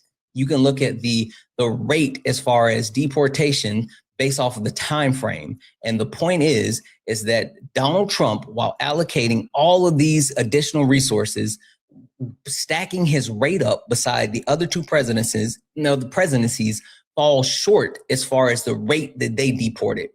That's why you can look at the rate and you can compare those. I hear you. And I got one more thing to say about this. No, I don't want you to say one other thing. I want you to address directly what I said. I want you to engage in what I just said. I'm trying to, if you let me finish talking. So again, if you go into the rate, the rate, again, 4 year, the rate for 4 years versus 1 year doesn't. You don't have to look at a 4 to 1. That's why you use the rate. That doesn't equate. The rate that you're talking about is 1 year, 1 year, 1 year, 1 year. Yes, you can compare the rates. Where did you get that from then so I can look at it? You're not going to fucking look at it. Why are you lying to me? What the fuck is wrong with you? Who the fuck say I'm not? Because you're a fucking liar. You guys never look up shit. Bitch, I'm not one of them. I literally told you to go get me the information about Barack Obama. Not only did you say, "Oh, my computer's running slow," and I kind of see this. What I'm supposed to lie to you? One, you never actually got that source. 2, you never dug deeper than an AI overview. And 3, when I gave you my source, you didn't double back to even look at my source. I looked at the Forbes that you was talking about. What does it say in the Forbes article? Hold on, let me tell you, because I looked at what you was looking at when you said it. The heck, I looked at the same article you did. I just closed it out, so I closed my computer out. Because one thing, I don't live in a city where it's a bunch of Wi-Fi. I live out in the country, so my computer's not that fast. And I'm gonna say what this sounds like with ISIS. There's a lot of y'all young niggas out there, y'all women and men need to tell y'all young dudes. Please don't say the N-word on my panel. Y'all need to tell the young dudes that they need to go fill out some applications for ICE so they can get off the streets and help this country out. No one wants to be a part of a white supremacy group. It won't be a white supremacy group if a bunch of people that look like you join it. It doesn't matter if a bunch of people that look like me join it or not. If they're upholding white supremacy, then it's still a white supremacy group. What are you talking about? Excuses. How is that an excuse if it's a fact? It's not a fact because have y'all done it? Have a bunch of people look like you done it yet? It doesn't matter. Bub, if the premise of the actual agency is to enforce white supremacy, it does not matter that non-white people are a part of that entity. It still upholds white supremacy. Oh, let me do the history. That's how I look at it. Again, like I said, a bunch of people that look like you go ahead and join it, and it'll get a lot of people off the street. A lot of the murder will stop happening. A lot of people stop going to jail. That's not true. Literally. Haven't tried it yet. Cool. Y'all haven't tried it. Question for you. With more Black people joining the police force, have we seen a dramatic shift in how Black people are policed? I don't know because not enough have joined it. It's like what, 2% out of the. I don't know the exact numbers, but I know the percentage. Where are you getting those numbers from then? If you don't know the no, I just say I don't know the exact numbers, but I know the percentage is not that high. And then you can say when you go to Black cities, okay, you'll probably say, well, look at the cities that are majority Black with the majority Black police officers. Yeah, it says here approximately 12 to 14% of full-time United States police officers are Black. So yeah, there's absolutely more than 2%. 2%. So 12 to 14%. That's still not a high percentage. That's not a high percentage when you look at, okay, what it is, 12%, that means what, 88 to 86% are About 58,000 individuals. So that's just 58,000 compared to how many millions of officers are there? Bubba, you do understand that when you're a minority group, having 12 to 14% representation within a certain industry is a good portion of representation within an industry. Yeah, I understand that. So do you think that Black people should be overrepresented in as far as the police force, even though they're a minority group? I believe that it should be more Black folks out there in the police force, in the medical field. How do you want more Black people in the police force when literally they're a minority group and they're in other fields? Are you saying that people should leave those other fields to join the police force? No, I'm saying the people that, the so-called Black people that are in the fields of hanging out and doing nothing all day should be in those fields. Who do you know is hanging out? Just because okay, so your premise is that Black people are hanging out doing nothing. Hey, who's the most educated group in the country today? Oh my God, here you go finna say something about Black women. What do you mean finna say something about? Yeah, wait, what's your knock on Black women? How are they more educated? Answer this. How are they the most educated when their children are reading at a grade level less than other races? The reading level within the United States is lower. That's a whole. But the reason why Black women are more educated is based on them, and it's based on them being able to attain college level and post-college level degrees. They obtain college level and post-college level degrees at the highest clip. And also, where the fuck did you get that information that Black women, Black people, children read at a lower level than other races? Where'd you get that information from? Black women can't be that educated. I don't give a shit about what your feelings. Tell me where you got that information from. No, because you're about to give me an anecdotal story. I want a fucking source. I want a source. Where did you get that information from? At the moment, I can't remember. Then stop fucking saying that. What is it? Where did I get that information from? It's off of some website with statistics. Like some website with statistics. Yeah. Just give me a minute. You know what? Take a minute. I'm gonna mute you for a second. You go ahead and take a minute. I'm gonna mute you. You take all of that minute. You take all of that minute because I got something. W's in the chat for Kelton for the $1 donation. You misunderstood him. He didn't say he's stupid because he voted for Trump. He said he voted for Trump because he's stupid.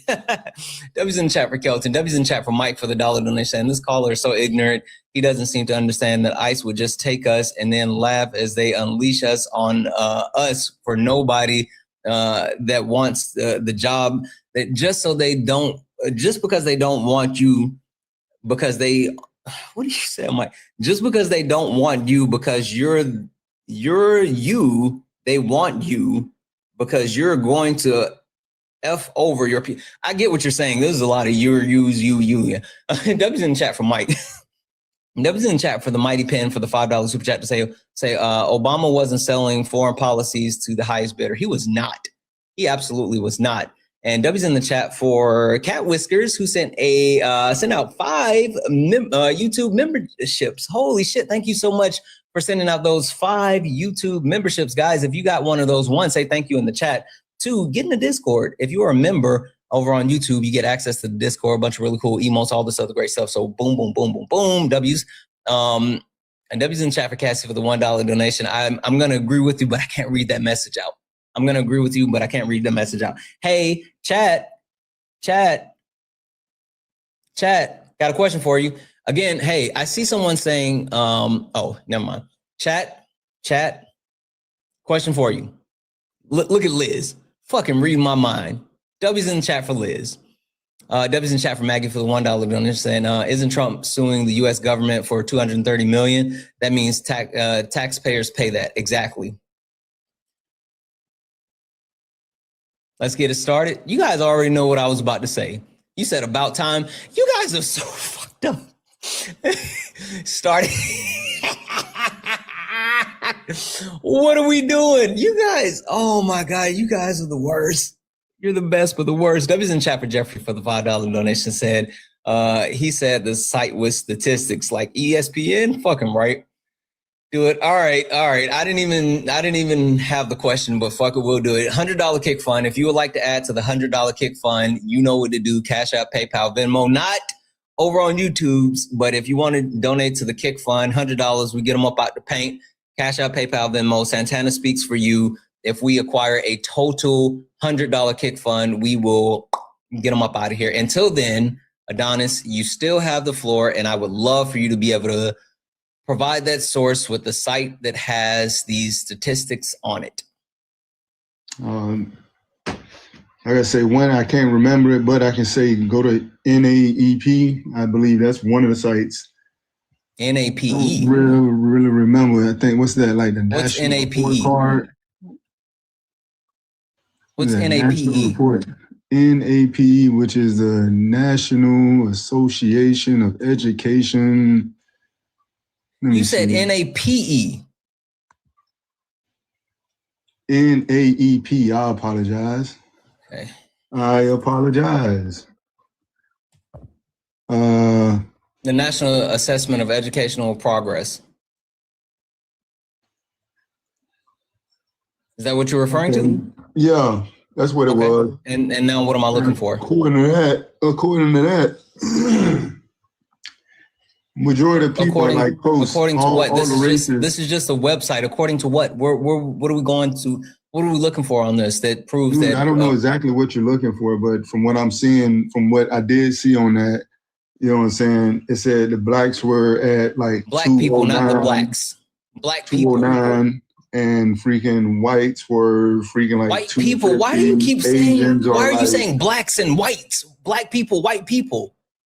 Because none of y'all are black or white. That's why. What the fuck are you talking about? Nothing. Just keep going with the mega stuff. Let's keep going on that topic. No, what are you talking about? What are you talking about? I really don't want you spazzing out, man. Also, stop saying that. You don't say that term. God damn it. What term? Damn it. fucking lock in for me. You said that we're looking at National Assessment of Educational Progress. I'm on the site. Can you tell me where I can find the information related to the reading level and where the Black women with their kids read at a lower level than other races? It doesn't say it exactly the way you're saying it. That's how you said it. Yeah, I'm saying it like that because you're talking about Black women are more educated. And if they're so educated, they will be educating their children. And why are they not educating their children not to be out there doing? So you give me something that doing. proves that Black women are not educating their children. This is the site that you're citing saying that Black women are not educating their children. Give me somewhere. No, that was just a site that had a statistical graph on it that's showing the differences between Blacks, whites, Asians, Puerto Ricans. Where on the site? You just keep saying the site. Where on the site? Dang, I went the wrong site. I didn't close, my computer went down again. Hold on, I'm gonna tell you, 12th grade. For anyone wondering, we are currently at $91 total of the kick fund. So we are doing a $100 kick fund. If you would like to add to the kick fund to get him up out the paint, bounty on his head, $100, Cash App, PayPal, Venmo, pay links and Linktree in the bio. Santana speaks for you, $100 kick fund to get him up out the paint. All right, so let's go to something else before your weird people try to kick me out. Weird people? You think they're weird? Yeah, a lot of y'all are. You think they're weird because the way that y'all think, you understand. Wait, you understand the reason why? Do you understand the reason why you qualify for a bounty? Because I'm just cool like that. I don't know. You think that you qualify for the kick fund because you're cool? Yeah, because I'm actually messing up the way that y'all are thinking. All of y'all think that y'all are right about everything. I know that sometimes I'm not right. I know that sometimes I'm not right. I can admit that. But people like your audience don't know how to admit when they're wrong. A lot of people like you don't know how to admit when you're wrong. You don't know how to look at the other side of what someone else is saying. What have I been wrong on? You believe that everything that you're saying is right and everything that you're reading is right. I have actual facts to back up the things that I've been saying. Like I just said, a lot of times you believe everything that you're reading is the correct thing when it's coming. You mean peer-reviewed data? I'm believing peer-reviewed data and actual information instead of saying some site with statistics. Yeah, like I just told you. Again, some of you guys just don't want to admit sometimes when you're wrong. Now, like I said, it's nothing wrong with Trump making the money that he's making. He's doing that for him and his family. He's not doing it for him. That man's about to kick the bucket. So more than likely, he's not making this money for him. You get what I'm saying? But you want to say that he's only making it for him. What the heck can he do with all this money? He's not making it for him. As far as ICE goes,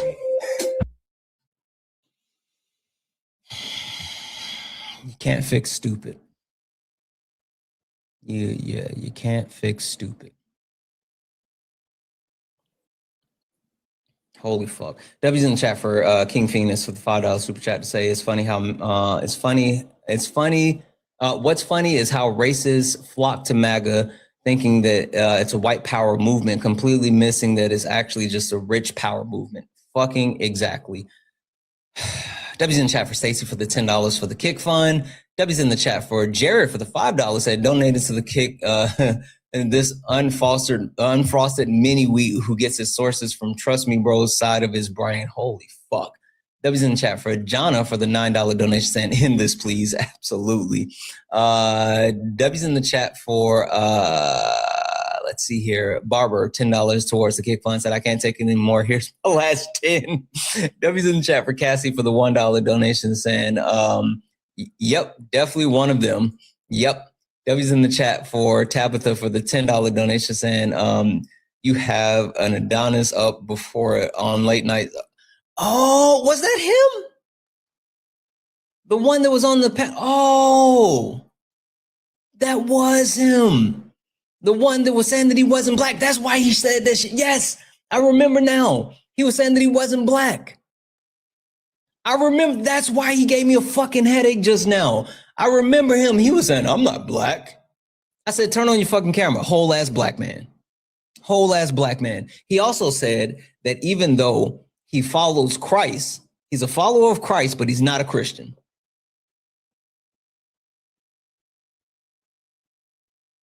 He's a follower of Christ, but he's not a Christian.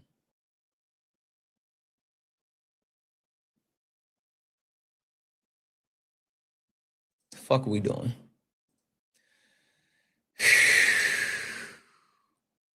Okay. Okay. W's in the chat for Elizabeth, who added $50 to the Kick Fund. W's in the chat for Sierra, who added $9 to the Kick Fund. W's in the chat for Amy, who added $9, said much love. And W's in the chat for Mike, who just sent a $2 donation saying these weirdos don't even know that they're not going to make a Klan robe in black. They don't. They think it's going to be like the Blagga hat. They think they can get their bed sheets black like that, but they can't. They literally can't. Also, W's in the chat for Astro for the $2 donation saying, kick this guy. He's too stupid to be in a debate. W's in the chat for all the donors, guys. If anyone else like to support the live, you can do so. Cash App, PayPal, Venmo, pay links and Linktree in the bio. Santana speaks for you. Best way to support the live. Everything's accepted. Anything's appreciated. If you're over on YouTube, you can send a super chat. I will read that out. Only request up if you're a Trump supporter or disagree with something on the background. We are only looking for some debates. Ash, are you a Trump supporter or disagree with something on the background? Yo, what's up? God bless Andrew Tate. God bless Charlie Kirk. Fuck out of here with that. Only request up if you are a Trump supporter or disagree with something on the background. We are only looking for some debates. Gabby, are you a Trump supporter or disagree with something on the background? I disagree with the capitalism. No, I don't disagree. I have a question. Why disagree do you think or don't that, disagree? in the middle, why do you think that capitalism has failed? Yeah, I can tell you that. Question for you though, just to verify. And I know we're talking about capitalism as a whole, but this is geared towards like the Americas, right? The United States of America and our current system, because other countries engage in other societies. But are you an American citizen? I'm from Germany. Okay, so do you live in America or do you live in Germany? I live in Germany, but capitalism also exists in Germany. So that's why I need to know. I didn't know that. They got capitalism in Germany too? Yeah. They got capitalism. Y'all got capitalism out there? And I think also... No fuck about that. I know there's capitalism in Germany. I literally just said that I'm gearing this towards the United States of America because this is a political debate, specifically speaking to America. I'm saying capitalism doesn't work for us, bub. Capitalism doesn't work for us. Let's see here. Ash, I don't understand why you are back in the request. You're not coming back up. You're weird. Wing, are you a Trump supporter or disagree with something on the background? Oh, no, this was acting. I didn't mean to request, my bad. All right, no worries. I'll drop it down. I appreciate you. Guys, only request up if you're a Trump supporter or disagree with something on the background. We are only looking for some debates. If you're friendly, tap the screen, share the live. Let's go ahead and get the likes up to 200,000 likes. Also, hit that follow button. We're almost at 80,000 followers. How close are we? 1 second.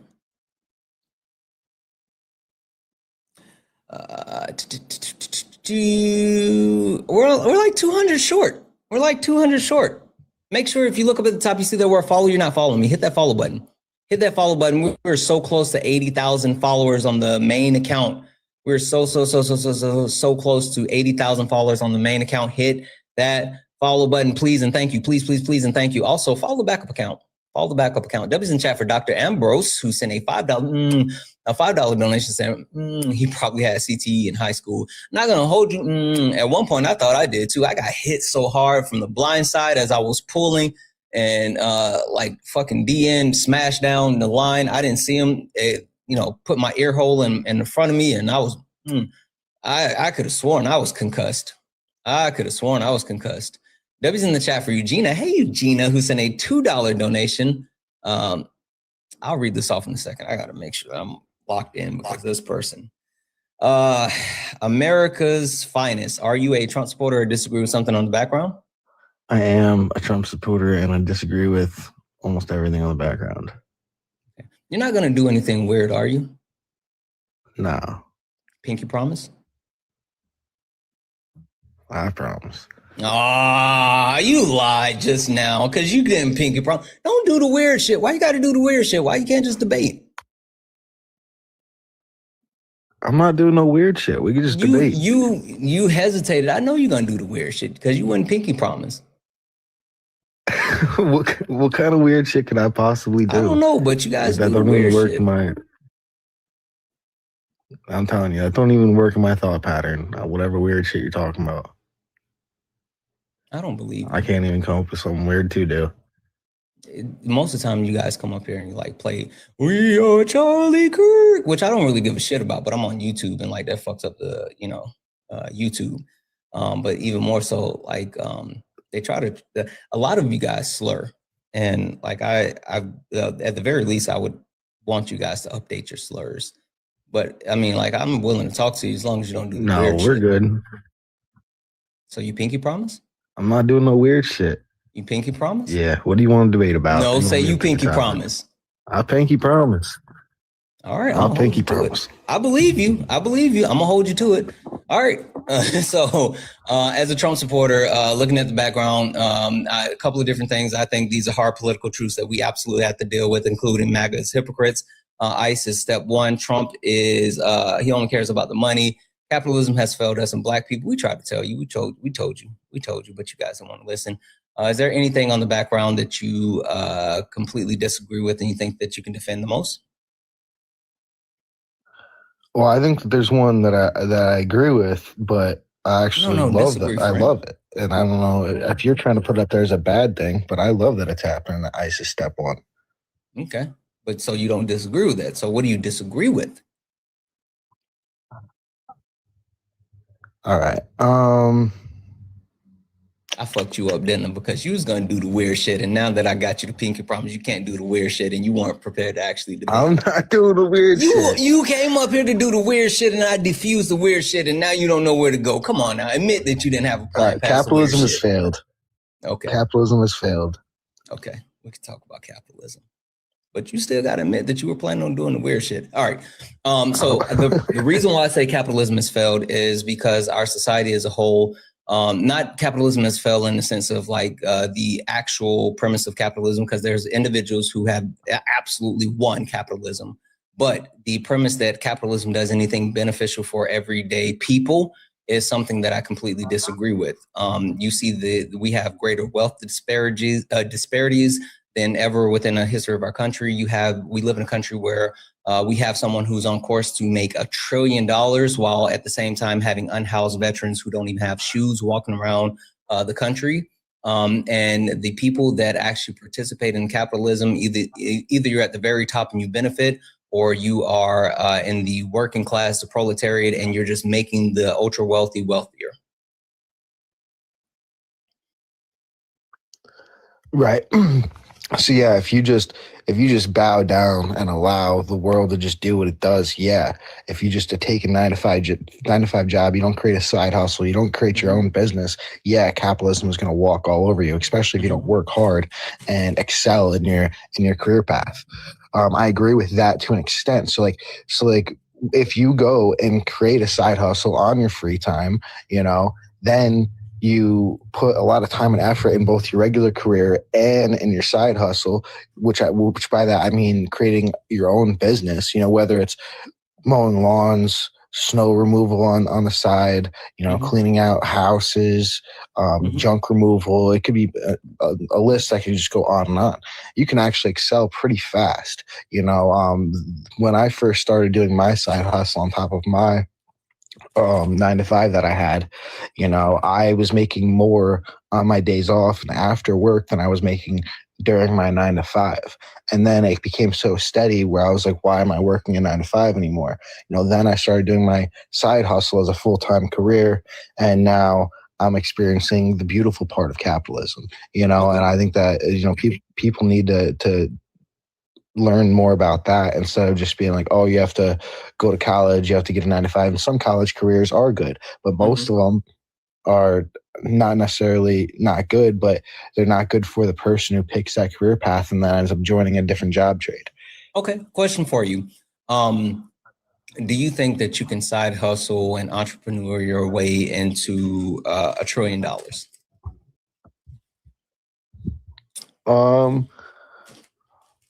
Into $1 trillion, unlikely. Do you think you can side hustle and entrepreneur your way into $1 billion? Absolutely. You think so? Happens every year.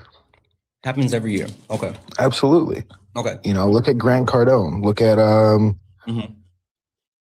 So, what are the mechanisms that allow people to side hustle and entrepreneur their ways into becoming billionaires? Sorry, could you say that again? What are the mechanisms that are used to allow people to entrepreneur or side hustle their way into becoming billionaires?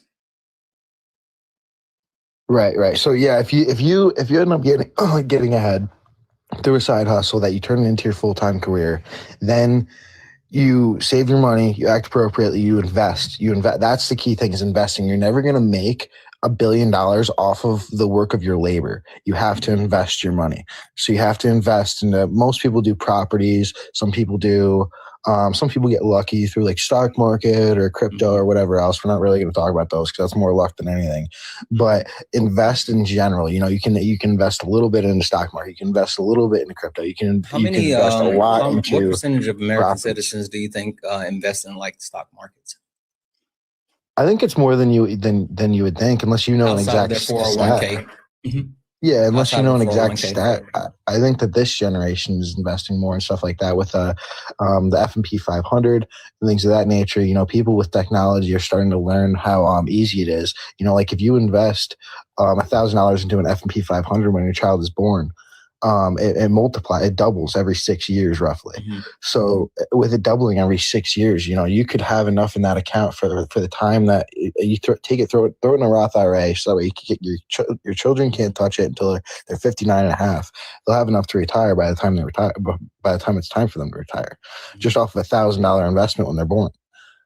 Yeah. Just an FYI, as far as Americans as a whole, there is 62% of Americans as a whole actually have are a part of the stock market, but this includes mutual funds and 401ks or an IRA, right? Once you actually remove people who have those types of funds like the 401k, the number dramatically drops. I think the percentage, let me verify here. It drops to, wait, this isn't it. They don't give me the number here with Gallup. 1 second here.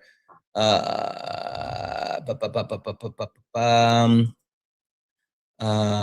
says 4.2 million, but what's the percentage? What's the percent? Why is it not giving the percentage?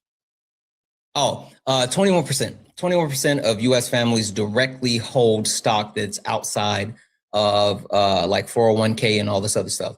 So the premise as far as like being able to invest and also own stocks is not necessarily a premise that is successful or obtainable for all Americans. Even looking at this information from the study that was completed by Gallup, when you talk about the people that have been able to invest, of the Americans that do invest, and 87% of the people that invest are considered upper income, meaning that they have a salary of $100,000 or more. So the point that I'm getting across is that while you say that, oh, they should just take the money, invest and all this other stuff, like that's not necessarily something that people have that the resources, access is to just invest. So as far as like having that side hustle, making $100,000 and then being able to use excess money to invest in the stock market, that's not a normal thing for people, especially when most Americans only like $500 away from any type of financial hardship that keeps them from, you know, being able to just function. Right. And when I was talking about investing, I wasn't just talking about stock market. I also did mention the properties and stuff like that. You know, if you go buy how many duplex, Americans do you think actually owns property? Well, everybody who has a mortgage on their own house is investing. Right, but what percentage of Americans do you think own property? If I had to take a guess, I'd say probably somewhere around 30%. Okay. But for educational purposes, if you wouldn't mind looking up, I would love to share it with people listening in. How much would an S&P 500 turn into in 60 years with $1,000 in it? I just want this to be shared.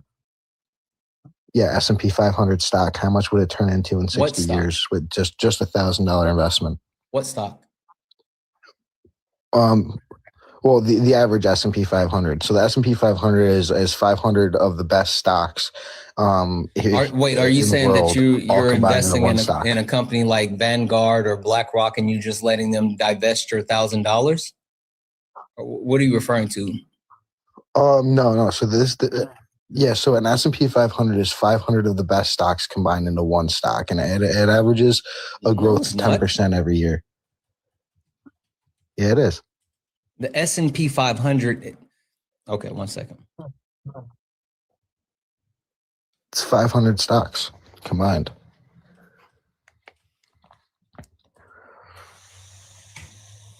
So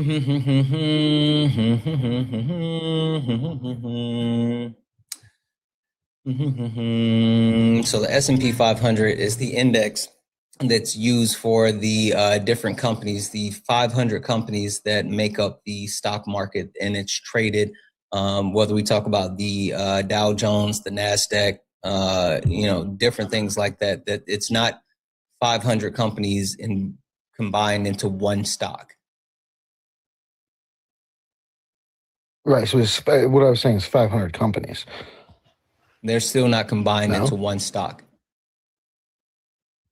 That's why I said, are you referring to like investing in a company that like manages that $1,000 for you and then repurposes it into like different stock investments? Like again, BlackRock holds a bunch of different stock, and you can, invest in BlackRock, and they'll take your $1,000 and say, all right, we're going to put, $100 here, $100 there, $100 here, and Vanguard does that as well. Yeah. Like, are you referring to like mutual funds?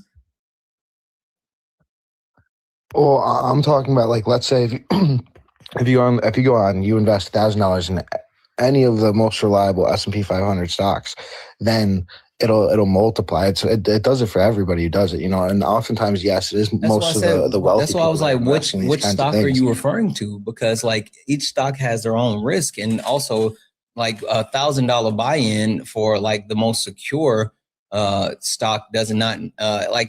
If you talk about buying $1,000 worth of stock of Nvidia,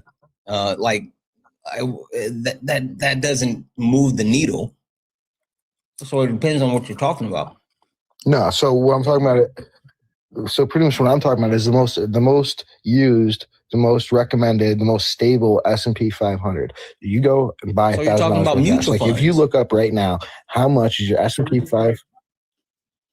Right. So what I'm talking about is if you look up right now, how much has the S&P 500 gone up in the last 60 years, and then 20 years, because I don't know if it was widely available 60 years ago.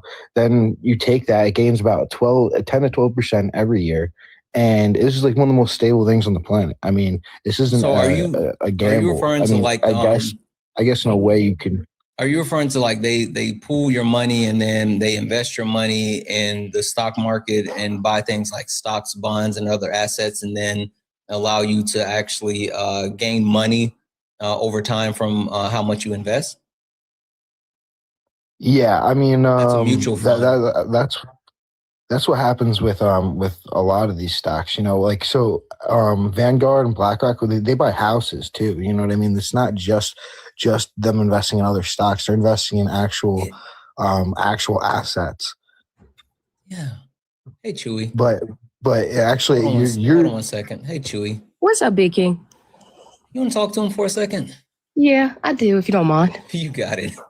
Hi. So as somebody that's got the amount of investments that you're talking about, what is the S&P 500? Can you tell me what that stands for, actually, verbatim? Yeah, I mean, probably not. I do invest in it, but actually my friend actually works for Vanguard. That's how I got into it. Oh, Vanguard. I trust him, and I trust the numbers, the statistics behind it. I got you. Go ahead. Yeah, I trust the statistics behind it. So likely, if you were to throw $1,000 into your child's when they're born S&P 500, throw that in a Roth IRA, so they can't touch it until they're 59 and a half, unless they have to. If they do, they're going to have to pay a ton of taxes on it, whatever they pull out, which is around 20%. Then by the time they're 59 and a half, 60 years old, they can pull out over hundreds of thousands of dollars. I can do the exact math on you and figure out exactly around where it would be. But I was just asking Santana to do that for the chat, because it's actually something that's good to know. I got you. As somebody that currently has people. over $10,000 invested in the S&P, and I currently have over $10,000 invested in Bitcoin, we're having a real conversation right now. The S&P 500 stands for Standard and Poor Public 500 Companies. Can everybody put a 1 in the comment section if you heard Chewbacca loud and clear? The first thing that you got wrong on that, you said that the S&P, or the FNP is what you said, is currently the highest and the best stocks. If that's the case, darling, that would mean Vanguard, Grayscale, BlackRock, they would have their hands on it, but they don't. When I mention money market in the comment section, that's because I have high risk people dealing with what Santana said, mutual funds. So they take money out of my bank account through Merrill Lynch, a private entity that currently invests with Vanguard and everybody else. I don't care about your friend, because you couldn't even tell us what the S&P 500 was. Those are the top poor public companies. So you can do all this stuff that you're talking about 60 years. Santana's asking about right now. And what you're focused on right now has nothing to do with Donald Trump. It has nothing to do with what's on the back of his screen or anything else in between. And the difference between you and I is I actually teach stocks. I teach them how to levy it. I don't just teach stocks. I teach NFTs. I teach ETFs. I teach crypto. We teach mutual funds, index funds. We teach currently how people can mix properties and currently put them in an index fund, but I don't know if you know about Fundrise. So I think you should listen to Santana before we start going back and forth, because this isn't a game of who knows more or who doesn't. Because if that's the case, I can bring up my receipts. And I don't have to talk about a friend that I don't know about or anything like that. Wait, I just let you finish. Do you mind letting me finish, Big King? Thank you. So this is for him and his audience. I'm not trying to be up here to embarrass you or anything like that. But if you had just brought up what the S&P 500 was and saw that Apple, fucking Target, Walmart, these companies that currently shut down and are engagement to currently lead us sometimes into a stock market, because that's what they use to determine if consumers are buying. And if 70% of Americans are not buying, they're going to predict through the S&P 500 when the stock market is about to crash. That's how they read that. So before we do all of that, I ask that you take the opportunity before you come up here and start saying all of that to Santana, because there's a lot of us in the comment section that trade. Before we start saying that, we need to know what we're talking about, because you were completely wrong about the S&P 500. I can sit here and invest in gold, which is almost the same damn price right now, and take the opportunity of making more money in 10 years than to wait for my kid at 59 years old. Showing me that you're listening to everything that your friend's saying, but not conducting research by yourself. So nobody's against you. I want you to do well in stocks. I want you to do well in money. That's why I'm sitting here as an American saint, because listen, I'll show you. I'm a whole ass Negro. My dogs are sitting right next to me. Do you know how much it costs to take care of 3 dogs? To own my 4 different houses? I have 6 different businesses. My side hustles did turn into those. But the thing that you got wrong was that it's no longer a side hustle anymore. And most Americans don't have the knowledge to currently get that from their parents or anybody else in between. Most Americans are starving to put food on their table. And you're sitting here and talking about if they just take the opportunity of working on a side hustle, most Americans can't read. So instead of taking the opportunity of telling Americans what to do, why don't you help them? Help them. Don't come out here and just currently No, I'm actually happy that you came up. No, I'm just saying, because I think, listen, you being invested like that, I was listening to $59 or the 59 years about the investment for the kids. That can be done through a Roth or anything like that in between. You're good on that. I just want you to teach what you're also preaching before we take the opportunity of getting into a division, because we don't need to. You're doing a great job. But Santana is also trying to educate on how this all intertwines, because it is right. Most Americans can't take a side hustle and turn that into $1 million or $1 trillion without an investment of a parent that's given $1 million. You could, and that's great. Right, but I'm assuming that your 4 houses are close to $1 million in value. You know, you're proof that capitalism does work. Sweetheart, I make over $350,000 a year. That's why I'm sitting in my pajamas sick at home. That's why I can do exactly what I do. And go ahead, Santana. No, I was just going to say, I think that using Chewy as the actual example it's not what we do. We use Chewy as the exception, right? Because while Chewy is able to achieve that, it does not mean that capitalism works. It means that certain people are able to thrive within capitalism, but overall it's not absolutely beneficial for average Americans. That's why you see more people in abject poverty versus having people that are overall successful. That's why you see the gap in wealth. That's why you see like the average income of American earners. Like that's not the rule. That's the exception. And you got to understand what Right, yeah.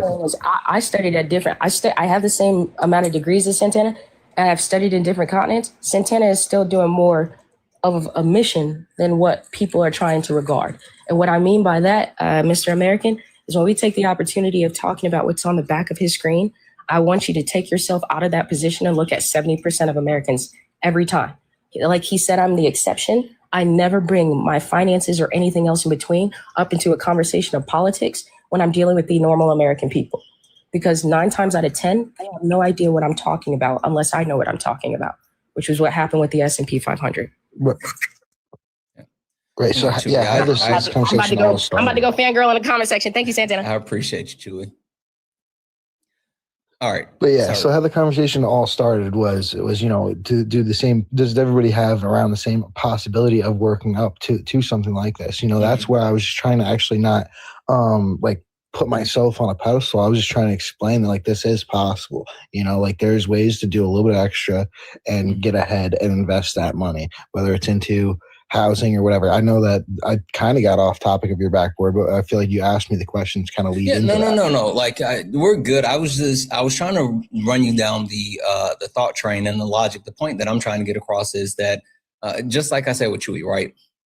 Just because it's possible doesn't mean that it's plausible, right? Just because some people can do it doesn't mean that everyone will be able to do it. And that's the flaw when it comes to capitalism. Just because some people can actually achieve success within capitalism does not mean that it's geared the same way for everyone else. That's why I had the question of like, hey, can you side hustle and entrepreneur your way to $1 billion or $1 trillion? You can't. You can't. The system is not geared towards that. Even when you talk about Elon Musk and the way that he was able to amass so much wealth, it's literally because he inherited emerald mines, and then he was able to invest in PayPal and then capitalize on the technology that other people were creating, and then exploit other people and then live off government contracts. Elon Musk wouldn't even be who he is today if he didn't actually live off subsidies from the government. So the point that I'm trying to get across is that capitalism works is if you know how to actually overwhelmingly utilize the system. And even if you do to a certain level, you still aren't the actual at the actual level that it benefits, the highest level of people within capitalism. So if we want anything that's going to be beneficial for everyday people, for normal society, we have to look at other systems outside of capitalism. Right. I mean, it is kind of designed that way. If everybody became millionaires in the next 10 years, it would obviously not work. The system would be broken. There'd be nobody working at the gas station. You know what I mean? It is designed to keep some people down. Oftentimes, it's people who are in lower income neighborhoods, lower income. Like they don't teach the same things in, let's say, the Bronx that they teach in Beverly Hills. You know what I mean? That's just the truth about it. Yeah, I agree with you. It is designed to keep people down, but there is a way and an opportunity in our capitalist society to break out of that and to break away. And it is fun. It's going to take some work, but it's a possibility. We could have a society where people all have the same level and access to certain resources while also having people to work at the gas station, right? And just because you work at the gas station, that doesn't mean that you shouldn't be able to have health care. And just because you work at the gas station doesn't mean that you have to go to college. But you should be able to work at the gas station and be able to have health care without worrying about, not being able to pay healthcare bills. Or if you ever want to make the option or make the decision just to go to college, then you should have like a free public option so you can actually obtain higher education, so you can change your social economic status instead of saying that you lack the access to resources.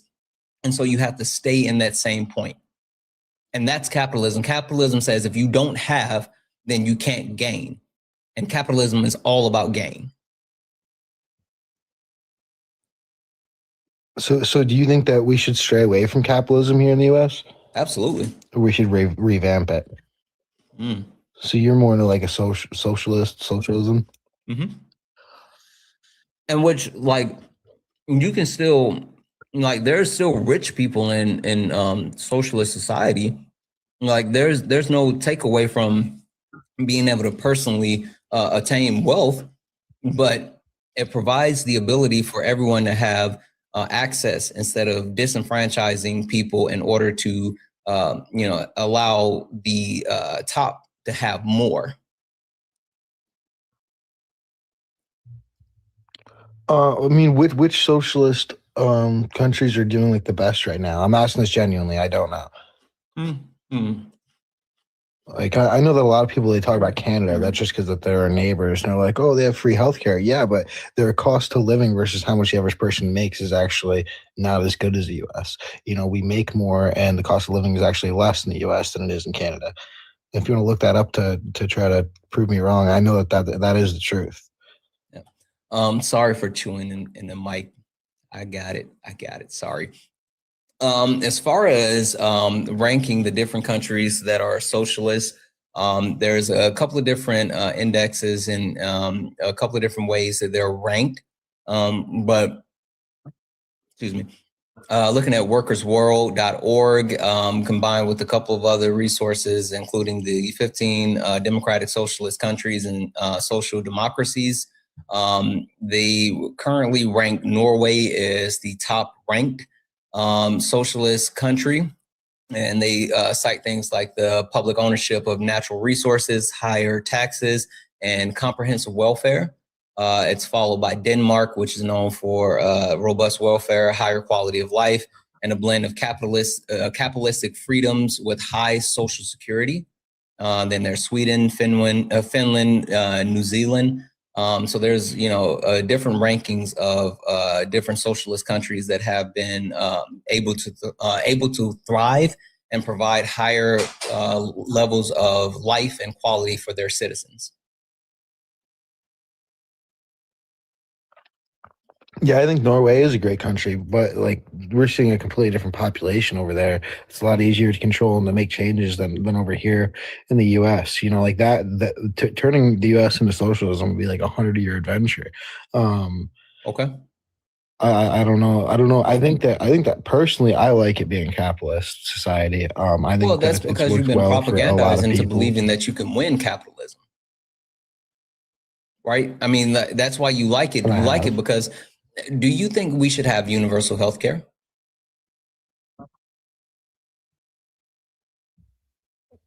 I think that healthcare, the way that we had it was better than not having it at all. I think that maybe helping out a little bit more would definitely be good. But so like, what do you yes, mean? I do agree with you that. So, when you have free government healthcare, or at least in the U.S., like it doesn't cover certain things, it doesn't cover certain surgeries, it doesn't cover certain. Sorry, I was talking to someone else. Anyway, I'm listening. Go ahead. Yeah, so like the free government healthcare in the U.S., with Obamacare turned into Medicare, it didn't cover everything. You know what I mean? I think that yes, people who make less than $50,000 a year should definitely be covered. And people who make oftentimes more than $50,000 a year, especially even in Canada, like they can buy their own private healthcare as well as having universal healthcare. So like, yeah, I agree with universal healthcare, but as long as people look at it like that, like it would be universal, but it would also I would prefer for everything to be covered on it. Like I'm not against universal healthcare, but I would like it to actually cover more things. Like I feel like somebody's getting paid $40,000 a year gets hit with $150. I agree, and I think like when you talk about having access to universal healthcare, and it's same thing in same vein in the sense of like I'm not advocating to get rid of private healthcare. Like that's not the point. I'm just advocating for like a public option where everyone has some level of healthcare, and there's multiple ways to pay for that healthcare system. But the point that I'm trying to get across is that we've been propagandized into believing that like, oh, universal healthcare is unattainable because the amount of people that live here, or I don't want to give up my healthcare, or like I don't want to pay for that, right? And it's all just talking points to actually stay away from making that type of change that would be beneficial, because it's more beneficial for people that make money to capitalize on, the system that we currently live in versus making some type of change. That's why our healthcare industry, we pay the most in our healthcare system versus we're not one of the best healthcare systems in the world, but we pay the most, right? And if we can do multiple things in order to be able to pay for universal healthcare, we could, increase taxes anywhere from 3 to 5%, and that would give us access. We could, allocate allocate current funding, right? Our military budget is already almost $1 trillion. We can cut our military budget in half and still have the largest military budget in the world by $300 billion. Right. So we can do all of these different things that would allow us to, be able to provide a public option where people can keep their health care, but everyone can have access to health care. And it can be already baked into what we do today, where we're not shelling out a bunch more money. But the point is that we've literally been propagandized into believing that if we move towards anything that's socialist, then it's going to take away from people being able to have anything individual. No, I agree with you that definitely when it comes to our healthcare and our health system in general, that is definitely one way that needs to be revamped, that capitalism has failed us. When you talk about big pharma, they don't want us to be healthy. They don't want to put healthy items in the grocery stores. This goes down a huge rabbit hole. Mm-hmm. Yeah, this goes down a huge, huge rabbit hole. I agree with you 100%. This is one of the biggest problems with our capitalist society. Hey, Peach, how are you? I think that that's the big thing. And so I think a lot of things that people, again, they get caught up in is thinking that when we move towards anything that's more socialist, they think that means that, the government's going to own everything and I don't get to have my stuff. You can still have your stuff. It's just providing a level of protections for the least among us, which when you do stuff like that, did you know that healthcare debt is the largest driver towards people being unhoused? No, I didn't know that. Yeah. So if we address universal healthcare and take away the additional burden as far as healthcare debt, not only will we provide a society that's better when it comes to our quality of life for living, but we can also address one of the biggest reasons why people end up on the streets, right? 2 birds, 1 stone. But that's socialist. And we've been told that, we can't afford that. We can't do that. But yet at the same time, the people that work in our government, Congress, they have amazing healthcare. They get that shit. Why can't we get it? But they propagandize us, but that's because the lobbyists and the big money continue to pump money into the pockets of the politicians. And so they won't vote for it. And they keep, saying we don't want this. This is bad. And then they propagandize people.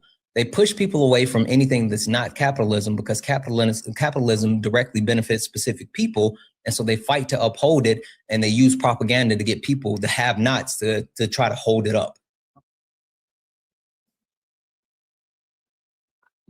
Right. There's certain socialist things that we have here in the US today and certain things that I agree with, you know what I mean? But switching over from capitalism to a mostly socialism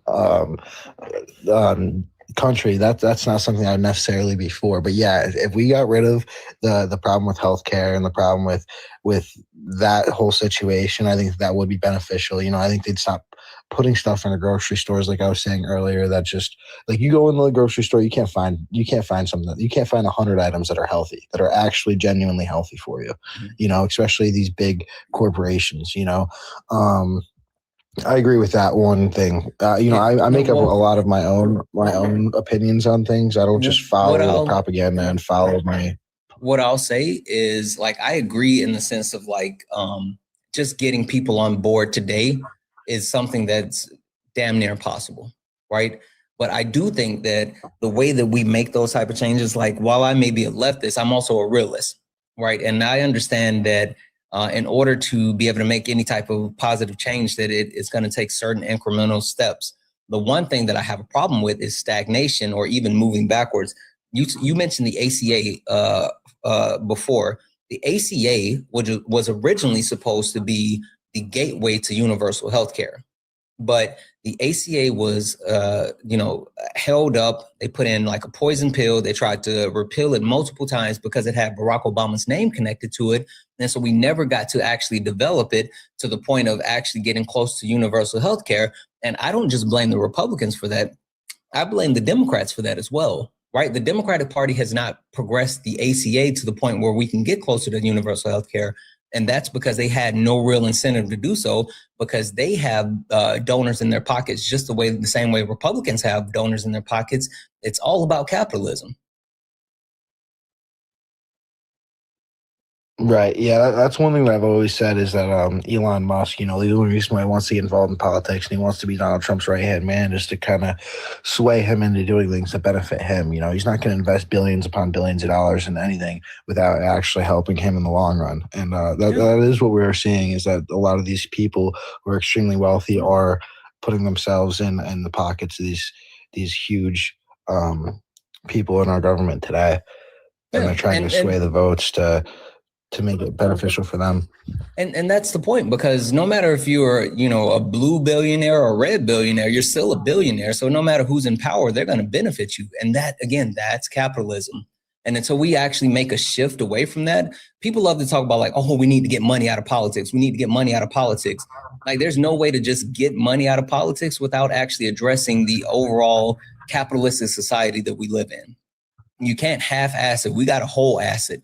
And I understand that like it may take incremental changes, but we should have some type of changes. Anyway, listen. Right. Yeah, no, I definitely agree that we need to figure out ways. Everything can be benefited. Everything can be changed to be better, especially when we're talking about healthcare system. That's just terrible. Yeah. Listen, I'm gonna go ahead and let you go. I'm gonna drop you down. I appreciate you coming up. Can you admit? Yeah, I do want to say one thing before I leave. Can you admit that you were going to come up and do the weird shit originally? I wasn't going to do the weird shit, dude. Okay, go ahead. What are you going to say? No, I did want to say that I actually think that what you're doing is great. I know that we have a lot of different things we have a lot of different opinions on our views and everything, but I think that just being up here and doing what you're doing is great at the end of the day. Yeah, no, I appreciate you coming up and actually engaging really in the thought process and the conversation. So I appreciate you being here. No, I enjoy talking to you. We've talked before. I enjoy listening to you. I think that what you're doing is great. I think that you're a lot different than a lot of the other people who do things like this. When they're more arguing with people, you actually want to have a genuine conversation. Just thank you for having me up and have a good day. Yeah, thank you. You as well. W's in chat for Jeffrey for the $1 donation, saying those blindside hits make you rethink life. Yeah, they fucking did. They did. What up, Kobe? They used to, oh my God, when I got hit that time, I was just, that was something. Anywho, guys, I think it's time for me to hit that old dusty trail, but what we're going to do, we're going to go over and holler at Parker. We're going to go do a little bit of a co-hosting with Parker. He's live right now. Hey, Kobe, at Parker Get a Job. George, I would never let you in, you creepy son of a... Anyway, we're going to head over and we're going to do some co-hosting with Parker. So we're going to hit Parker Get a Job. Parker Get a Job. We're going to go over and we're going to raid Parker, Santana raid, spam love from Santana, and I'll be up on the live in just a few moments. Let's get out of here. You stepped in a box. Now you're in the ring. Ain't no hugs here. You better take your best swing. Mike Hot, who wanna step in the flame? This ain't a debate, this a mind game. Facts type lies, get left in chain. One wrong word, get slapped out your name. This ain't TikTok T, this a war zone talk. No script, no filter, no safe walk. Great stats will get scrambled like a glitch. I got fire in my mouth like I came from the pit. Hey, W's in chat for the chat. You guys are fucking awesome. I appreciate you guys. We're gonna go over and raid Parker. I expect to see all 1,000 of you guys hanging out over with me at Parker. So it's Parker at Parker Get a Job at Parker Get a Job. We're gonna go over there and hang out and get some debates. I love you guys. I will see you all tomorrow. Thank you all for being here, guys. Thank you for all the gifts, the taps, the likes, the shares. Thank you all for being so fucking amazing. I love you all. I will see you over on Parker's Live. And as always,